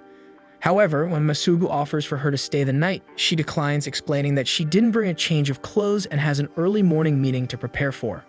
As they eat, Masugu brings up her latest product proposal, curious if she has heard any updates since submitting it. Yui admits that she is anxious about the results and has been keeping herself busy to avoid dwelling on it too much. Unfortunately, this coping method has only made her even more swamped during the holiday season. While talking, her eyes drift to a stack of books on Masugu's desk, reminding her of his upcoming certification exams. Amused, she teases him, suggesting that he must be the type to cram everything at the last minute. Masubu, lightly offended, quickly fires back that Yui must be talking about herself since he prefers to plan ahead and execute things smoothly. Yui freezes, realizing that he has caught her red-handed in her own habits. The next day, Shizuno and Kizuki meet at their usual coffee shop for breakfast. As they talk, Shizuno pulls a CD from her bag and slides it across the table to Kizuki, who eagerly takes it, promising to give the band a listen later. She watches him with mild amusement, noting how despite being younger than her, Kizuki seems to have similar taste in music. As they chat about the band, a familiar wave of comfort washes over her. The easy flow of conversation makes her happy to share her morning with the younger boy, relating with him the most. Shizuno forces herself to push aside her thoughts as soon as she realizes she's enjoying Kizuki's company a little too much.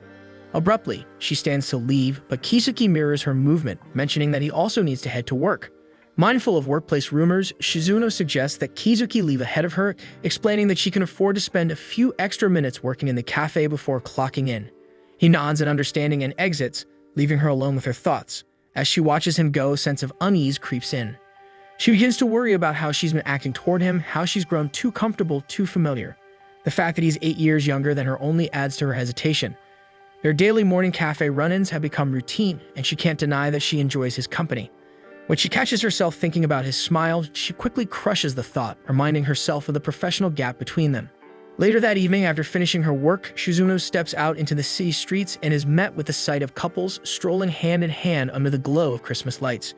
The festive atmosphere brings her thoughts back to Kizuki, and she wonders if he has plans for Christmas.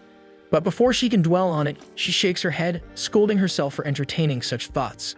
She reminds herself of the possible consequences. If she were to pursue a relationship with Kizuki, workplace rumors would spread. Their dynamic would change, and not necessarily for the better. Then, as if to solidify her decision, a painful memory flashes through her mind, one that makes her consider cutting ties with Kizuki altogether. If she stops meeting him for breakfast, perhaps these feelings will wither before they fully bloom. Meanwhile, Masubu spends his evening in a far less emotional state, hastily heating up a microwave meal while studying. He glances at the calendar and realizes that for working adults, Christmas is just another date on the schedule.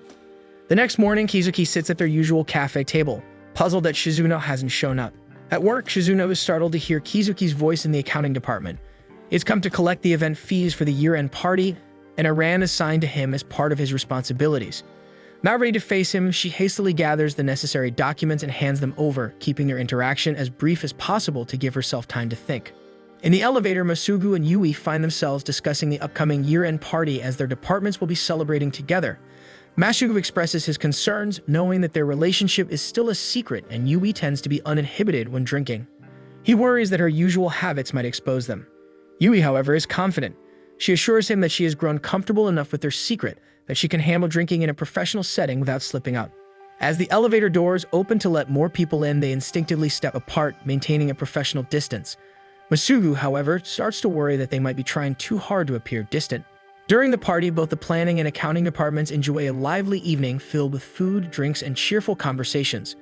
Masubu and Shizuno find themselves seated uncomfortably close to the people they admire. Shizuno notices that Masubu isn't drinking much and has a troubled expression. She watches him for a moment, debating whether to ask if something is wrong, but before she can say anything, Masubu brushes it off. Despite his words, his mind is elsewhere. He glances over at Kizuki, realizing that they haven't spoken much since he confirmed he was in a relationship with Yui. His attention shifts to Yui, seated across the table, and he immediately notices the ring on her finger, the one he gave her for their 6-month anniversary. His hand instinctively rises to his chest. Nearby, Yukiko expresses her happiness about sitting with the same group she watched the baseball game with.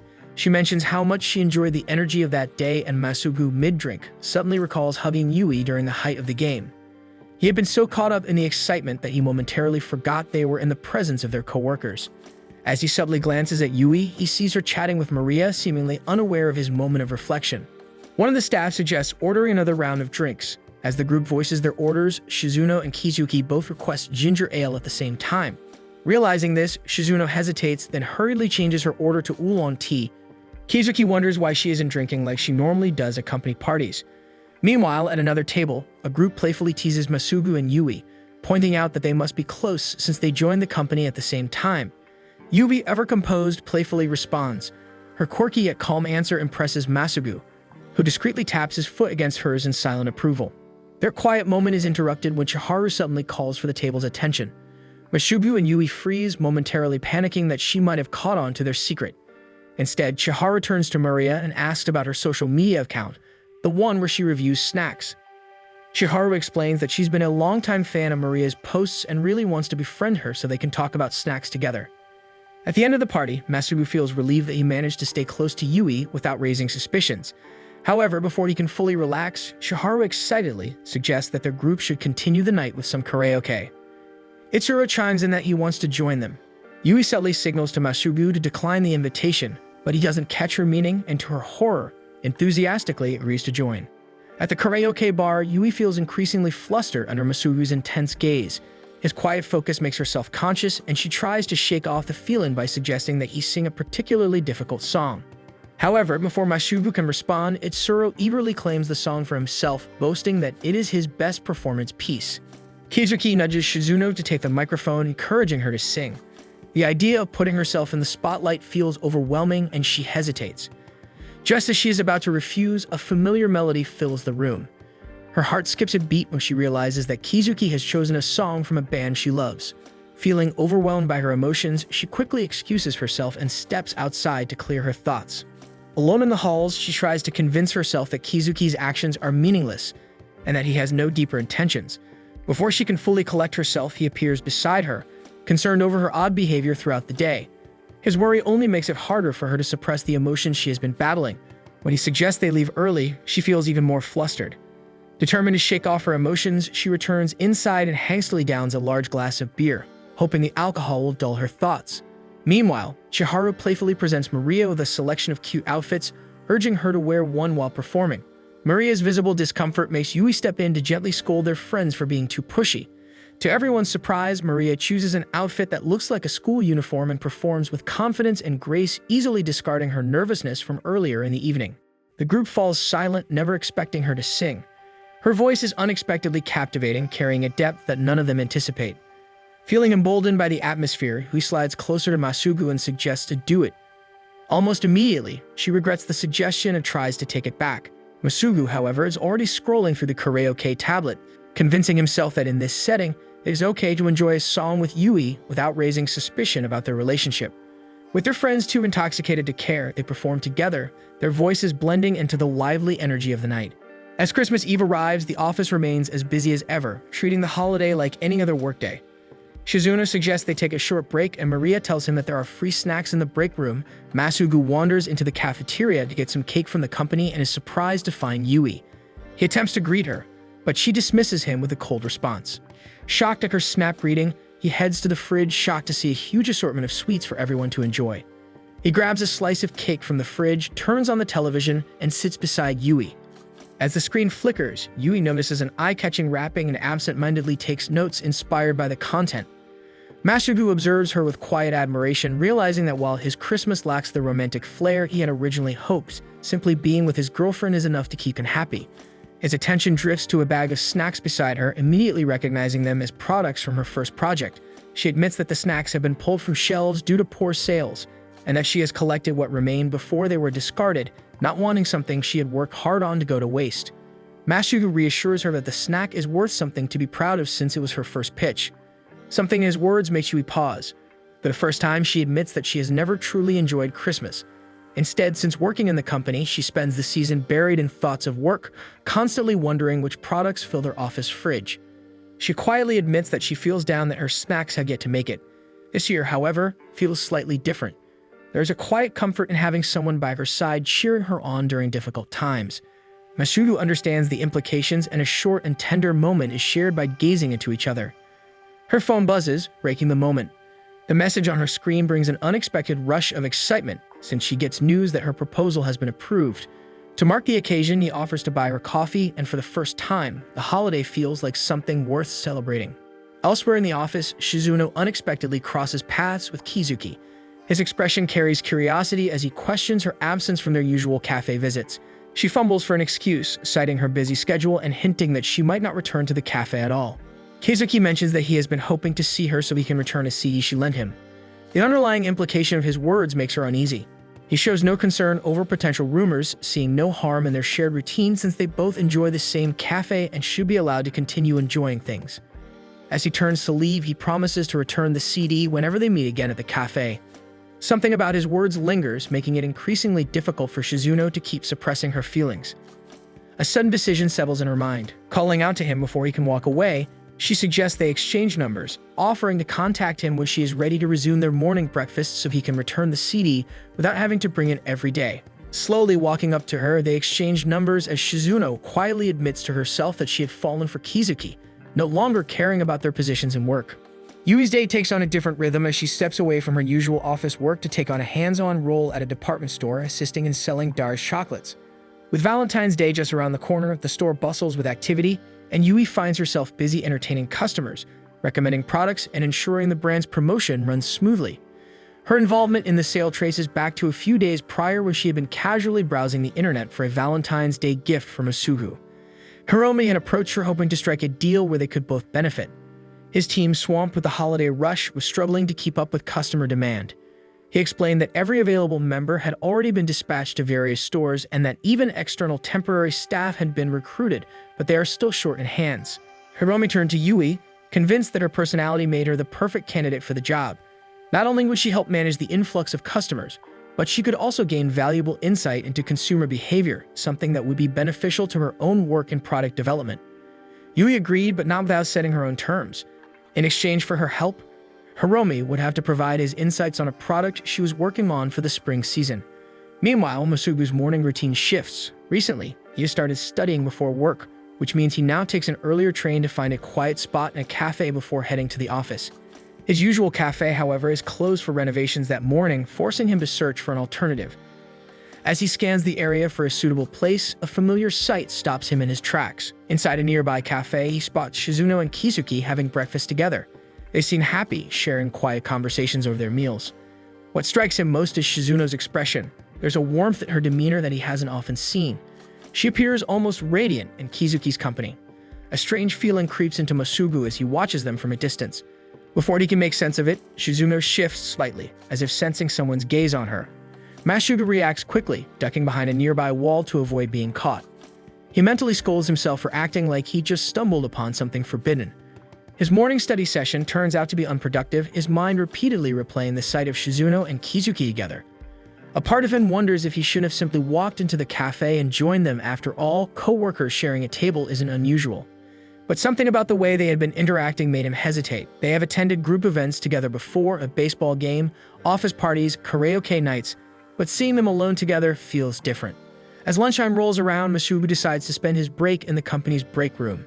There he finds Kizuki sitting, sipping on a drink with a half-eaten sandwich in hand. Without much thought, Masugu takes a seat next to him, though a strange awkwardness settles between them. The memory of that morning lingers in Masugu's mind, but he struggles to find the right words to ask about it. Instead, he stays quiet, focusing on the materials he brought with him. Kizuki, on the other hand, takes note of Masugu's studying. He learns that obtaining a bookkeeping certificate can lead to a faster promotion within the company. This piques his curiosity. He finds himself wondering if Shizuno holds a similar certification. Despite being young, she has already secured a leadership position in the accounting department. Masugu neither confirms nor denies whether Shizuno holds a bookkeeping certification, but he acknowledges that she has always been exceptionally skilled at her job. Despite her friendly and easygoing demeanor, she manages her responsibilities with remarkable efficiency. To his surprise, Kizuki begins speaking about Shizuno in more detail, mentioning how he has had several opportunities to interact with her lately. His initial impression of her had been colored by their first encounter, where he had found himself seated next to a very drunk Shizuno. Perhaps his perspective on her had shifted over time. As Masugu listens, he starts to realize that Kizuki likely admires Shizuno rather than harboring any romantic feelings toward her. Feeling at ease, Masugu casually brings up the fact that he saw them together at the cafe that morning, noting how Shizuno had seemed unusually cheerful. Kizuki reacts with slight embarrassment, which immediately sends Masugu's thoughts into a spiral. Meanwhile, Yui remains busy at the department store navigating the chaos of Valentine's Day sales. The season is proving to be incredibly hectic, particularly for chocolate-focused stores. As she assists customers, she suddenly spots Maria approaching her. Aside from checking in to see how she is managing, Maria also takes the opportunity to purchase some of the company's premium chocolates. Sampling the free treats, she expresses delight at the rich flavors, casually remarking on how Masugu always seems buried in his studies. Yui realizes with a pang of longing that it has been a while since she last saw Masubu. Their schedules have barely aligned, and even though they promised to spend Valentine's Day together, she finds herself craving his presence and affection now more than ever. Later, after wrapping up her shift and returning to the office, Yui receives Hiromi's review of the product she has been developing.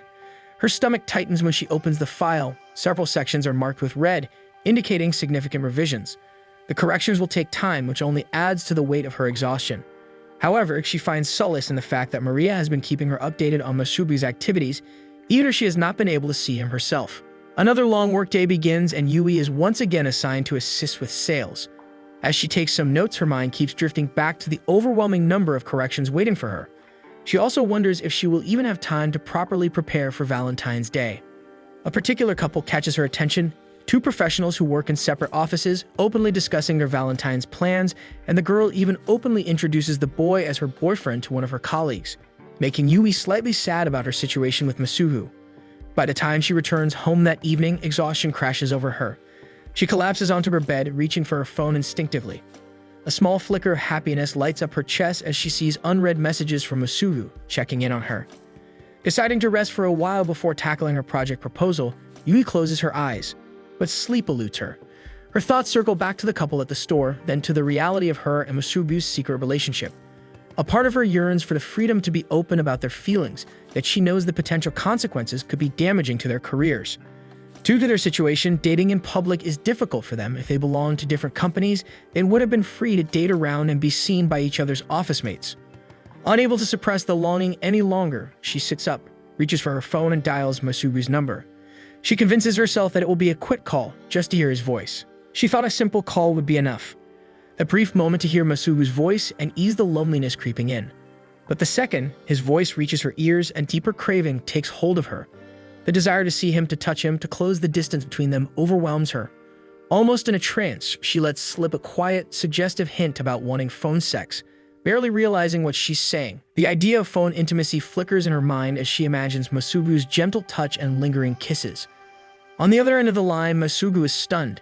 He hadn't expected such a bold suggestion from Yui, and his initial response was a mix of confusion and curiosity.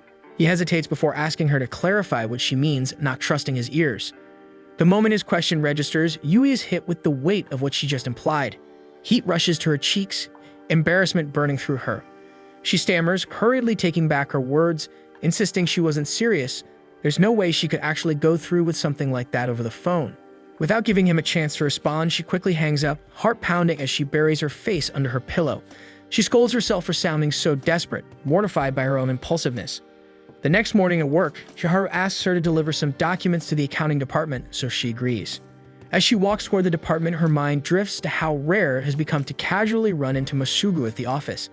Though she craves to see him, the phone call last night comes flooding into her mid again, and she realizes she doesn't want to face him just yet. The moment she steps inside, her fears are realized. Masubu is the first person she sees. He greets her with a neutral expression, no hint of warmth or familiarity. She knows they're supposed to maintain a professional act, but the lack of emotion stings more than she expects. As she hands him the documents, Shizuno and Maria enter, greeting her cheerfully. A fleeting thought about not having to hide her relationship suddenly overtakes her. Her daydream is abruptly cut short when Masubu hands her back a document, pointing out an issue with it. As she reaches for it, their hands brush. She instinctively pulls back, but when she sneaks a glance at Shizuno and Maria, she realizes they aren't paying any attention. She exhales, trying to calm herself down. On the way back to her department, she scolds herself for being so obvious. Stepping into the elevator, she gets shocked when Masubu slips in right before the doors close. He reaches for her hands, grasping them tightly. His touch is warm, firm, and reassuring. He reminds her she can always talk to him freely, that she doesn't have to hold back. He has noticed her recent behavior and has been worried about her. Yui's heart softens as she realizes Masubu must have sprinted to catch the elevator with her since his hands are slightly sweaty. Even in small, secret moments like this, he finds ways to show her his love, to remind her that she's not alone. Finally, Valentine's Day arrives. Her final trial sample of Sakura-themed cookies also arrives at the office. As she takes in the sight of her creation, it fills her with emotion. The cookies, the culmination of her hard work, sit inside, ready for their final test before launch. The planning department gathers around Yui, congratulating her on her progress and celebrating her achievement. For a moment, she wants to enjoy this sense of accomplishment, but reality quickly pulls her back since she has to head to the store again to help with the Valentine's Day rush. Her colleagues reassure her that they'll handle the office workload in her absence, giving her the freedom to focus on her duties at DARS. Checking her phone while traveling to the store, she notices a message from Masugu, asking if they can meet later. A pang of guilt settles in her chest as she realizes she hasn't had the time to buy him Valentine's chocolates. When she arrives, she's immediately overwhelmed by the sheer number of last-minute shoppers scrambling to buy chocolates. Even Hiromi is there, spirit high, assisting the team to keep things running smoothly on this crucial day. As she watches the chaos unfold, Yui worries she might not make it to her date with Masugu. Overtime seems inevitable. She feels disappointment creeping in, but before she lets it take over, she spots a familiar couple, the one she had observed a few days ago. Their presence reminds her of something important. She can't let her frustration affect her work. These customers deserve to be served warmly, regardless of their own feelings. So she pushes aside her concerns and throws herself into her job, making sure to greet every customer with the same enthusiasm. By the time the store closes, Yui is completely drained. Hiromi heads to the staff room, intending to reward her with some premium chocolates for all her hard work, but before he can hand them to her, she dashes off, too focused on reaching Masugu to notice. As she hurries through the streets, she debates whether to stop by a convenience store to buy chocolates, but she ultimately decides against it. Every second spent away from Masugu feels like a waste. She just wants to see him. When she finally reaches their meeting spot, she is still catching her breath. Guilt tugs at her as she apologizes for not preparing chocolates for their first Valentine's Day together. Masugu, however, simply hands her a drink, noticing how winded she is from sprinting. His gaze then falls on the bag she's carrying, the final trial samples of her Sakura-themed cookies. Instead of feeling disappointed, he asks if he can have some of those instead. He tells her that her hard-earned creation holds more value to him than any store-bought chocolate, because he knows firsthand how much effort she put into making it a reality. Yui chuckles, feeling a weight lift from her shoulders. At that moment, she realizes their relationship is exactly as it should be.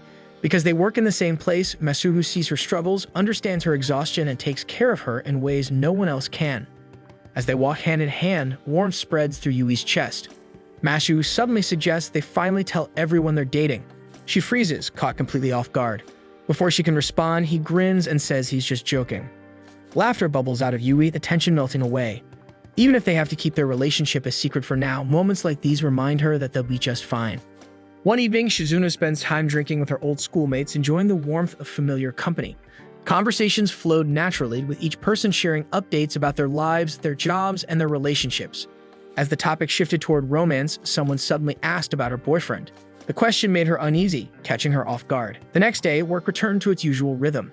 The office is busy, but Shizuno allows Masugu and Maria to leave early, knowing they have important matters to attend to. Left alone, she found herself scrolling through her messages with Kizuki, rereading their recent conversations. He had invited her to a concert that weekend, a performance by a band she had always liked. She reminds herself that she had only agreed to go because it was Kizuki's first concert experience and not for any other reason. Despite her logical reasoning, a small part of her wonders if it can be considered a date because she did develop feelings for Kizuki. She tried to push the thought away, convincing herself that Kizuki would never see her as anything beyond a colleague. The noticeable age gap between them makes the idea seem impossible, so she tries to push the thoughts of them ever becoming a couple away. Meanwhile, Masugu prepares for his upcoming exam at home, methodically checking his study materials and setting an alarm. Despite all his preparations, he couldn't shake off his nerves. He begins pacing around the room as anxious thoughts fill his head. His mind drifts back to past experiences with exams. During his high school entrance test, nerves had completely overwhelmed him, making him forget everything he had studied. The same thing happened when he took his university entrance exam. Despite performing well in his mock tests, he had failed to secure a spot in his first choice school. Even during his job interview at Suda Snacks, his anxiety had nearly ruined his chances. Somehow, he had still managed to get hired, but the memory of how poorly he had performed remained vivid. A brief period of regained confidence came when he passed a bookkeeping test at work, motivating him to challenge himself further. However, when he attempted the next-level certification, his bad luck resurfaced. That time he failed, not because he wasn't prepared, but because he had arrived late. Dwelling on these failures only heightened his unease, making it difficult for him to fall asleep.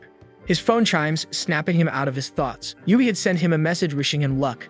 His response lacks confidence because he believes he's going to fail, but moments later, another message arrives. This time, she sent photos of a vacation room she wanted to reserve, reminding him he had to pay for his failures.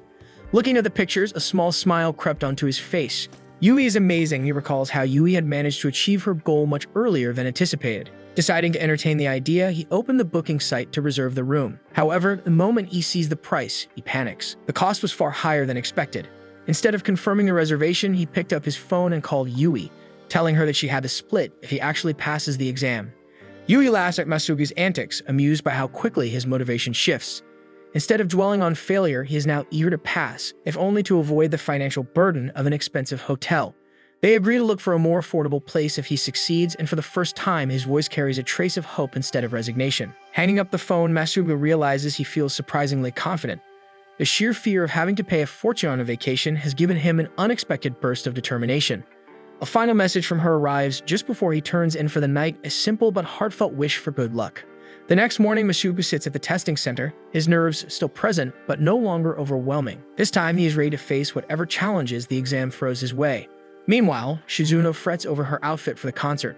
She worries that the concert shirt she bought years ago seems too casual, while her other clothes make it look as if she's going out on a date.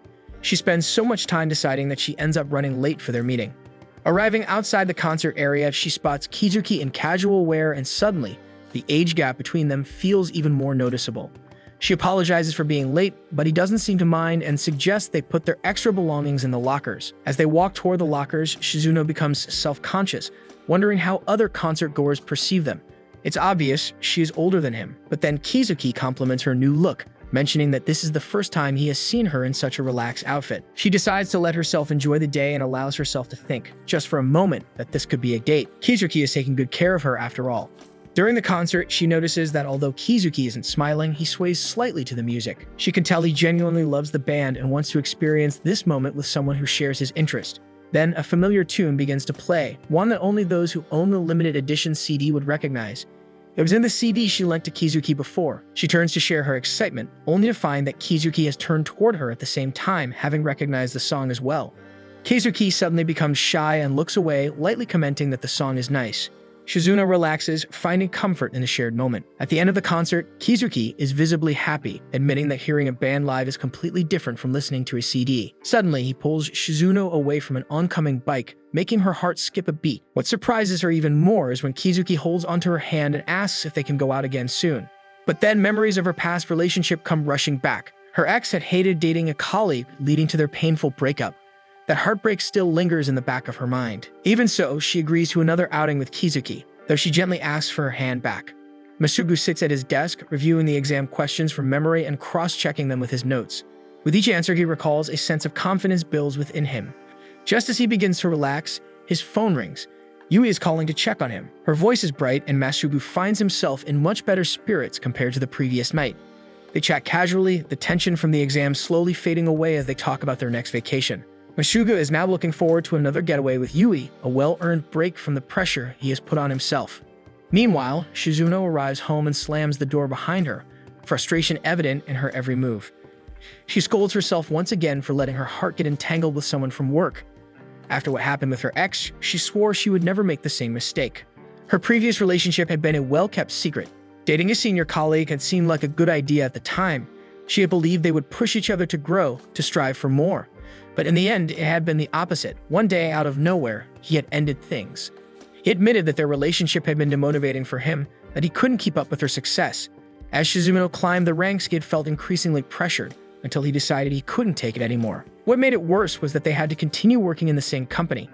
Moving on was nearly impossible when she saw him almost every day. The breakup stung even more when she overheard that he was engaged to someone else. Eventually, he left the company without even telling her. That silent departure felt like the final blow, confirming that he had long since moved on while she was still left reeling. Thinking about it now, Shizuno forces herself to be rational. She decides that she should maintain only a friendly relationship with Kizuki. She convinces herself that she never actually fell for him, that she only enjoyed his company and mistook that comfort for something more. But a nagging thought lingers as she worries she has hurt Kizuki by pulling her hand away. On Monday morning, Kizuki sits alone at their usual booth, waiting for Shizuno to join him for breakfast. But she doesn't come. He debates calling her, but ultimately lets it go. By the end of the day, Shizuno stays behind at work, focusing on unfinished tasks. She chats briefly with Masugu, and they agree that if he passes the exam, the team should celebrate with a drink. As she finally heads home late in the evening, she spots Kizuki near the train station, standing as if he had been waiting for her. They end up going out for a meal together, with Shizuno downing several glasses of alcohol. She tries to keep the conversation light, wanting to maintain a comfortable, friendly dynamic. But Kizuki disrupts that balance by making his feelings clear. Panic surges through Shizuno. She instinctively reaches for more alcohol, drinking well past her usual limit. As the liquor warms her body, she blurts out everything: her fears, her struggles, hardships of an office romance. Kizuki watches her with growing concern.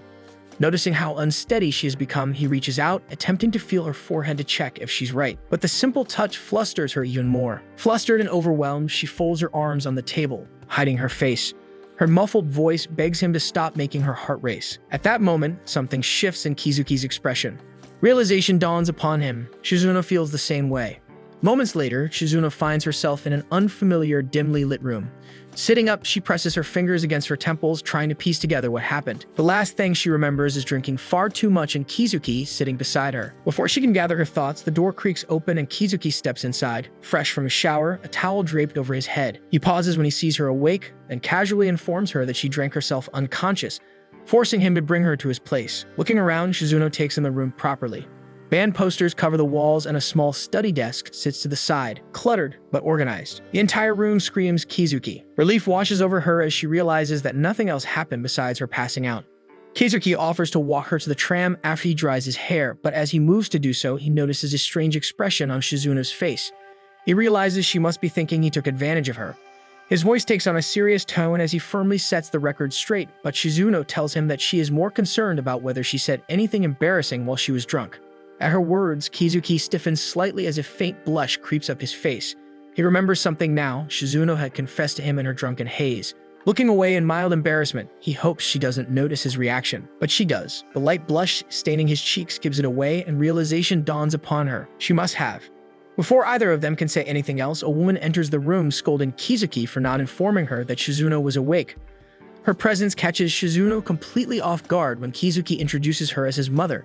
Shizuno's embarrassment triples. She had hoped to make a good first impression, but instead, she was just a drunk office lady crashing at her son's place.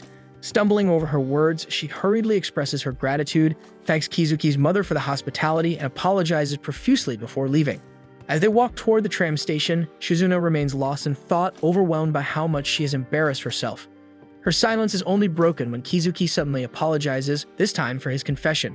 He admits that he feels guilty for being excited over her drunken words, but he reassures her that nothing inappropriate happened after she passed out. Taking a deep breath, Shizuno decides she needs to be honest. Stopping in her tracks, she turns to face him and directly confesses, admitting that she appreciates his sincerity and straightforwardness. Despite the fears clawing at the back of her mind, Shizuno pushes them aside and makes a choice to give love another chance. Later, she tells Kizuki about her past relationship, revealing the painful history that made her hesitant to date someone from work again. She reminds him that they'll need to keep their relationship a secret at the office to avoid complications. Kizuki listens intently, agreeing to go along with the secret office romance. Seeing Shizuno smile so freely after her confession fills him with warmth. At that moment, he finally understands why Masugu has been so protective of his own relationship with Yui. The next day at work, Kizuki delivers paperwork to Shizuno. Their eyes meet for a brief second, but they exchange nothing more than their usual professionalism in public. Beneath the surface, however, a quiet happiness lingers between them. At the end of the day, they meet for dinner, stealing a moment away from work. Kizuki casually admits that he finds her really cool when she's in work mode. Shizuno, caught off guard by the compliment, simply smiles, enjoying this new relationship. As they defer signs of spring beginning to bloom, the thought crosses Shizuno's mind. Perhaps office romance isn't so bad after all, as she stands with Kizuki's hand in hers. Masugu and Yui stare in amazement at the computer screen, overwhelmed by the news that Masugu has passed the bookkeeping exam. Relief and joy wash over them, and Yui quickly begins searching online for their next vacation destination. Having both achieved their goals for the year, a celebration feels well-deserved. In her excitement, she accidentally reserves a luxurious suite costing 120,000 yen. Panic sets in as she frantically tries to cancel the booking. The following evening, Masugu goes out for drinks with his friends from work, eager to share the good news. The lively atmosphere is filled with laughter and congratulations. One of his friends makes his own announcement, revealing his plans to marry his childhood sweetheart. The joy of the occasion further lifts Masugu's spirits, and for a moment, all of his worries fade. But the next morning at the office, uncertainty creeps back. A colleague casually mentions rumors of upcoming transfers to the HR department, and it seems that Masugu is one of the candidates. Though the comment is vague, it unsettles Masugu. The thought of being transferred to an entirely different department after earning his bookkeeping certification troubles him. He tries to shake off the feeling, convincing himself it's just baseless office gossip, yet the lingering doubt remains. Throughout the day, he finds himself glancing at Shizuno. As a senior in the department, she would likely be one of the first to hear if the rumors were true. However, her calm demeanor offers no indication of anything out of the ordinary. Masugu attempts to bury his worries beneath a pile of work, but the rumors swirl around him. When Maria draws his attention due to an account issue, the distraction is welcome. Solving the problem reminds him of the satisfaction he finds in his work, momentarily easing his concerns. Yet lunchtime brings a resurgence of gossip. The chatter about HR's interest in transfers grows louder, and Masugu can no longer dismiss it. The possibility of losing his role, despite his recent certification, looms over him. That evening, he shares his concerns with Yui. While she listens attentively, she remains unconvinced that the rumors hold any truth. She reminds him that workplace gossip is often exaggerated and encourages him to focus on the facts. Despite her reassurance, Masugu's thoughts linger on the uncertainty. Yu mentions that transfers usually happen without warning as she recounts Kizuki's abrupt transfer to the planning department. According to Kizuki, a sudden phone call informed him of the change, leaving him with no time to prepare. The next day, the department phone rings and Masugu's heart races. The fear of receiving that dreaded call consumes him. When Maria finally answers the phone, to his immense relief, it turns out to be a simple request from another branch. Masugu remains uneasy when Shizuno asks for his current tasks, explaining that she plans to reassign everything due to some departmental changes. Although she doesn't specify what these changes entail, her sudden interest makes Masugu suspicious. As he listens to her suggestions about delegating more tasks to Maria, who has been gaining confidence in her role, he begins to interpret the conversation as confirmation of his impending transfer. The possibility weighs heavily on him. He silently accepts what he believes to be his fate and returns home, sending a message to Yui about the conversation. Despite his growing conviction, Yui remains skeptical. She reminds him that no official call has come, and the rumors are just that, unverified speculation. Her words offer little comfort. Masugu resolves to continue his daily routine until the inevitable call arrives. The next day, Maria approaches him for assistance with a challenging task. Although she has grown significantly in her role, certain problems still leave her stumped. Masugu can't help but feel a sense of pride when he looks at Maria. Maria, his treasured junior, has faced numerous obstacles and overcome them with resilience. But the realization hits him that when he leaves, she will step up as a senior officer, guiding her own juniors in the future. Determined to savor his remaining time with the team, Masugu casually invites Maria for a drink after work. Returning to his tasks, Masugu understands that if the transfer is indeed imminent, it will likely happen without much notice. His workload remains substantial, and he resolves to finish everything swiftly. The challenges on his desk are demanding, but he tackles them with renewed determination. Every form, report, and ledger becomes a reminder of the work he once took pride in. Later that evening, as he walks home, Masugu's thoughts swirl. He wonders if his superiors view his current efforts as stagnant. Perhaps the transfer is intended to provide a fresh perspective. A glance at his bookshelf, lined with bookkeeping materials he once studied so diligently, intensifies the sting of perceived betrayal.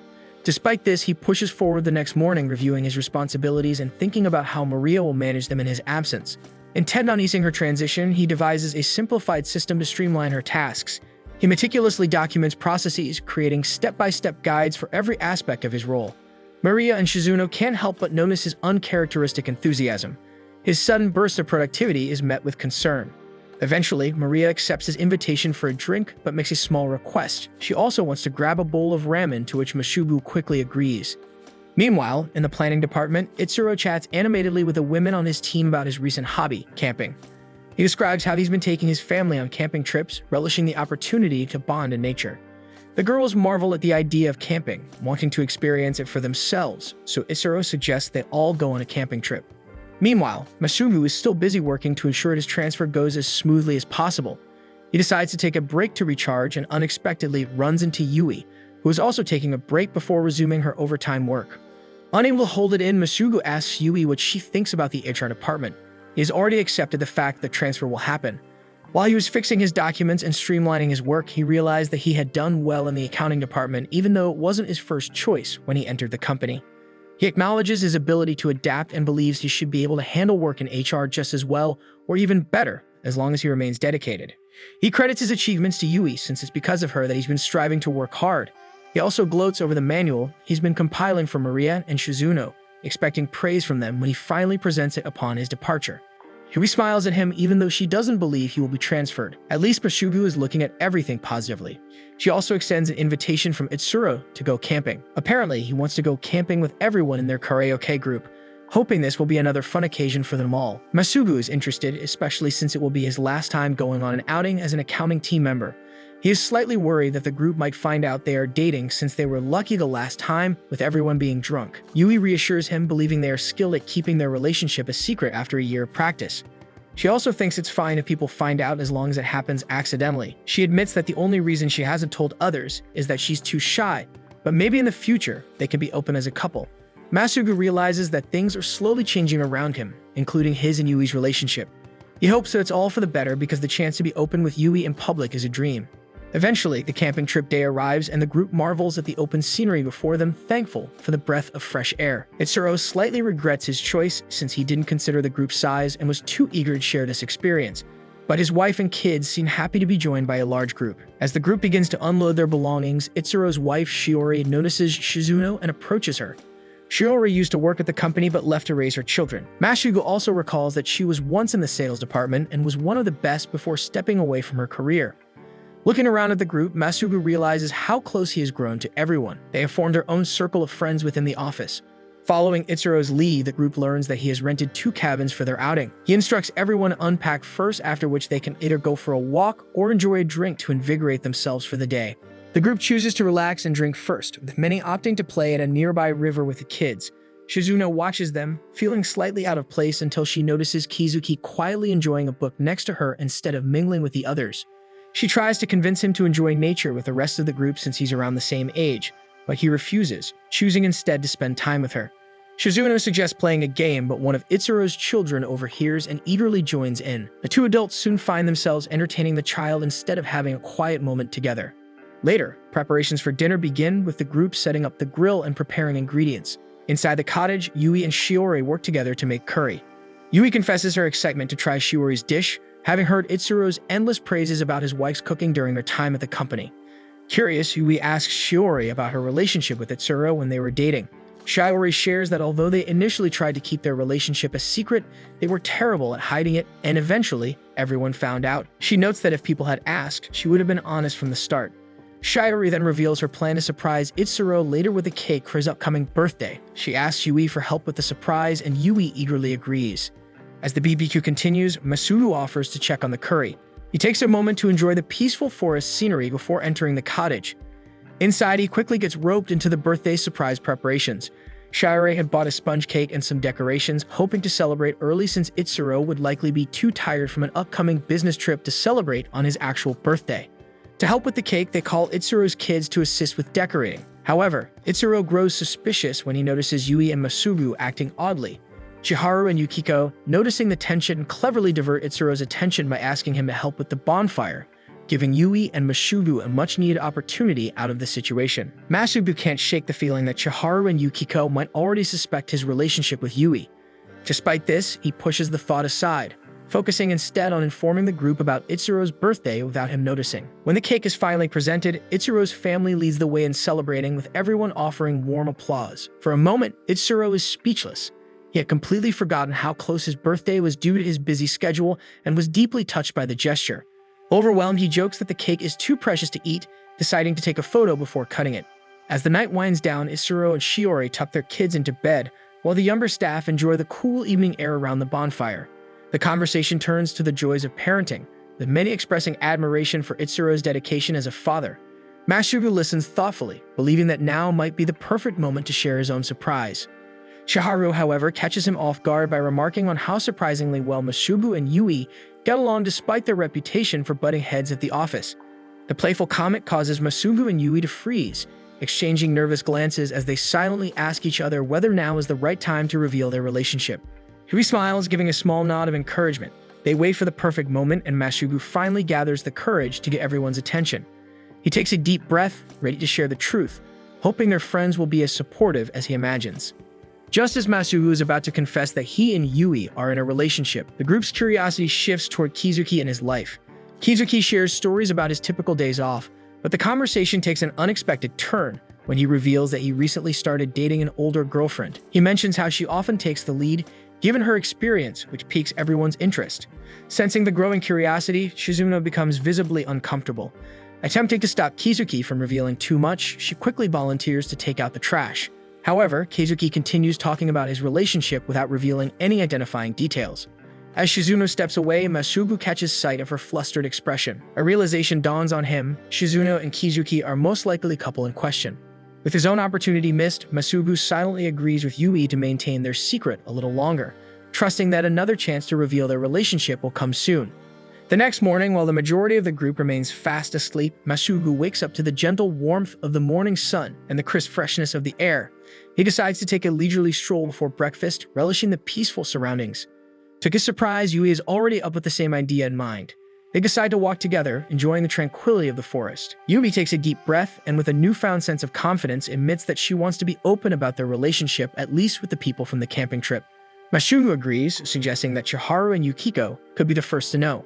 Their conversation is interrupted by distant voices. Curiosity leads them to discreetly investigate, only to stumble upon Kizuki and Shizuno taking a walk together. As Yui and Masugu accidentally make a noise, Shizuno panics and hurriedly offers an awkward explanation, claiming that they just happened to run into each other. However, Yui's reddened face reveals her amusement as she realizes that Kizuki's girlfriend has been Shizuno all along. Sensing the perfect opportunity, Masugu impulsively places a hand on Yui's shoulder and announces that they are in a similar situation. When it is time to pack up and leave, Masugu feels remorseful for spilling their secret without consulting Yui about it. Back at work, the week resumes as usual. One morning, Shizuno approaches him with a serious expression and informs him that he has a new set of responsibilities this month. Masugu is taken aback as he did not expect to be given more tasks since he assumed he was transferring. Shizuno gives him a strange look for believing the rumor, explaining that the accounting department values his expertise even more now that he has passed the bookkeeping exam. A wave of relief washes over Masugu as he returns to his desk, the weight of his unfounded worries lifting. He realizes how much unnecessary stress he had carried. Smiling, he sends a quick text to Yui, sharing the good news that he will remain with his team. Yui smiles as she receives the text, happy that there is no issue to begin with. However, she suddenly gets an unexpected call from HR asking her to meet in the conference room. Upon arrival, she is informed that she will be the one getting the transfer assignment. However, instead of being moved to the HR department, she is transferring to the PR department. The company has taken note of her drive, initiative, and skills, believing her talents would be of great benefit in PR. Yui eventually returns to her office, where she meets with her team, which has a few requests. She doesn't disclose any details about her meeting and decides to act normally, completing tasks and fulfilling requests as expected. Later that evening, Masugu is relaxing at home when he receives a text from Yui. He finds out that the transfer is actually for Yui, not him. He immediately calls her to check on her, worried that the notice of her transfer might be devastating since she had recently rejected an offer to the new business development department to remain in the planning department. However, on the other end, Yui is excited about working in PR. She admits that she was shocked and a bit sad at first, but after thinking it over, she realized that PR offers more challenges. She's now enthusiastic about being part of the team. Masugu finds her amazing for handling the news so positively. He reflects on how the mere rumor of his own transfer had prompted him to do strange things, including going out with Maria for spicy ramen. The next day at work, Yui prepares for her transfer by drafting emails. As she opens her inbox, she sees an email from Hiromi congratulating her on her transfer and wishing her luck. Yukiko and Chiharu then approach her, inviting her to dinner later. During the meal, Yukiko and Chiharu excitedly chat about various office happenings as Yui tries to think of the best way to share her news. Putting down her food, she decides to tell them directly. To her surprise, both friends admit that they already knew about her transfer. Instead of feeling sad about losing their friend to another department, they express excitement over this new development, proud that Yui is joining such a prestigious part of the company. However, Chiharu is the first to break, admitting that she'll miss Yui and suggesting they meet and go out often to maintain their friendship. This heartfelt sentiment brings both Yukiko and Yui to tears, strengthening their bond even further. Sensing that now is as good a time as any, Yui also confesses that she's currently dating Masugu. While Yukiko had suspected this all along, Chiharu is genuinely surprised, admitting she hadn't picked up on any hints that Masugu was Yui's boyfriend. The girls understand why Yui kept her relationship a secret, but they worry if it's truly okay for them to know about her office romance. Yui reassures them, explaining that she considers them close friends, so they deserve to know more about her. Touched by Yui's words, Yukiko and Chiharu are delighted. They immediately start discussing Yui and Masugu's relationship, pointing out how the two were always oddly close during office outings. Yui, embarrassed by the sudden focus on her love life, blushes as the girls continue teasing her. Since neither Yukiko nor Chiharu has a significant other to talk about, they revel in uncovering the details of Yui's romance. On a special day, the office gathers to celebrate the wedding of a different couple. Masugu and Yui attend together, smiling as they watch the couple exchange vows. The festivities stretch late into the night as no one is eager to head home. On their way back, Masugu and Yui fondly recall how their friend unexpectedly broke down in tears while thanking the guests. As they walk, Yui reflects on how much she and Masugu have gone through together, even before they started dating. Masugu also thinks back to how Yui used to be overly critical of him at work, to the point where their office mates often teased him about it. Yet after the training camp, their relationship shifted. They began texting frequently, and despite Yui's sharp words at the office, Masubu grew fond of her. The more they exchanged messages, the more Masubu found Yui irresistibly adorable. But her continued coldness at work left him confused. When Yui invited him to a dessert festival, Masubu couldn't help but question whether he even stood a chance with her.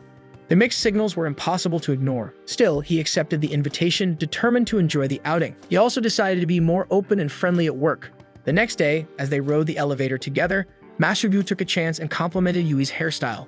However, as soon as other colleagues stepped inside, she brushed off his words, curtly saying she wouldn't style her hair that way again since it took too long. Yet, when they met up after work for the festival, Yui was all smiles, her friendly demeanor a stark contrast to the distant persona she maintained at the office. They strolled through the event, Yui eagerly inspecting the various desserts and snacks on display. As Masubu glanced at Yui's growing pile of purchases, he briefly wondered if she was conducting research for work. She confirmed his suspicion, explaining that she might soon lead a snack-related project and wanted to understand the market better. Impressed by her dedication, Masubu offered to carry her box.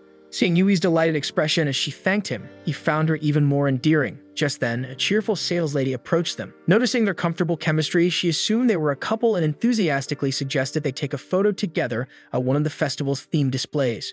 Participating would enter them in a contest to win a special prize. Although both Yui and Masubu hesitated, they eventually agreed but ended up standing awkwardly next to each other as they got their shot taken. Later in the day, the sky darkened and the rain began to pour. Masubu and Yui hurried to find shelter, their clothes soaked through. Yui glanced down at herself, visibly worried about getting on the tram in her drenched state. Without hesitation, Masubu suggested they head to his apartment nearby, where she could dry off. Despite a moment of reluctance, Yui agreed. In Masubu's apartment, he reprimanded himself for inviting Yui into his home. As the sound of running water filled the air, he found himself panicking. When Yui emerged, clad in one of his oversized shirts, the sight hit him harder than he anticipated. Her damp hair clung to her face and droplets traced paths along her skin. For a moment, Masubu was unable to look away. He stepped forward, his fingers reaching out to tuck a stray strand of hair behind her ear. But just as quickly, the weight of reality caught up to him. He recalled how he had denied any romantic connection between them when the sales lady of the festival mistook them for a couple. His fingers slipped away from her hair as he pulled his hand away, creating space where none was needed. An awkward silence hung between them for the rest of the evening. Not long after, another company outing brought the entire team together. Yui resumed her usual sharp demeanor, keeping Masubu at a distance. During the gathering, conversations drifted toward office romances. The general consensus leaned toward disapproval, with many citing the complications and insecurities such relationships could bring. Masubu listened, the unease within him growing. His feelings for Yui were undeniable, yet the fear of workplace scrutiny held him back. Yui, meanwhile, remained silent, her thoughts carefully guarded. Her stoic expression revealed nothing, even as emotions stirred beneath the surface. By the end of the evening, she slipped away from the crowd, hoping for a moment of solitude. Concerned, Masubu overheard her whereabouts from her friends and immediately set out to find her. When he finally found her walking aimlessly, relief flooded through him. But her cold demeanor remained, and she refused to face him. Desperation pushed him forward. Masubu confessed his feelings, admitting the depth of his emotions and the regret he felt for suppressing them. But Yui's response was not what he had hoped for. Her frustration spilled out as she accused him of denying his true feelings. The memory of the rainy day at his apartment lingered painfully, a moment he could have chosen to act but didn't. She felt foolish for believing in a connection that he had dismissed. The weight of her words struck him. In his fear of losing her, he had unintentionally caused her pain. He had convinced himself that holding back was the safer choice, but only deepened the distance between them. Yet Yui's voice softened as she admitted her own struggle with vulnerability. She found it difficult to be honest about her feelings, especially in public, where the fear of judgment loomed. Despite that, her desire to be with Masubu remained. Even acknowledging the risks of an office romance, she couldn't ignore her heart any longer. Realizing the strength of her resolve, Masubu finally embraced his own. He asked her out, suggesting they keep their relationship a secret until they were both comfortable. To his relief and joy, Yui agreed, her smile radiant with newfound hope. From that moment, their relationship grew quietly, nourished by small gestures and stolen moments. Each day, they built something deeper, holding onto the connection they had long denied. When Yui's first day in the PR department finally arrives, she enters the office with quiet determination. The elevator doors open and Masubu steps in just before they close. Standing beside her, he senses her anticipation. Instead of the usual guarded expression she wears at work, Yui's face holds a gentle excitement. As the elevator ascends, Masubu can't help but admire how far they've come. The floor numbers blink by, signaling his stop. Before stepping out, he gives her an encouraging glance and wishes her luck in her new department. The future feels uncertain, but one thing is clear: they both love each other and will face the future together.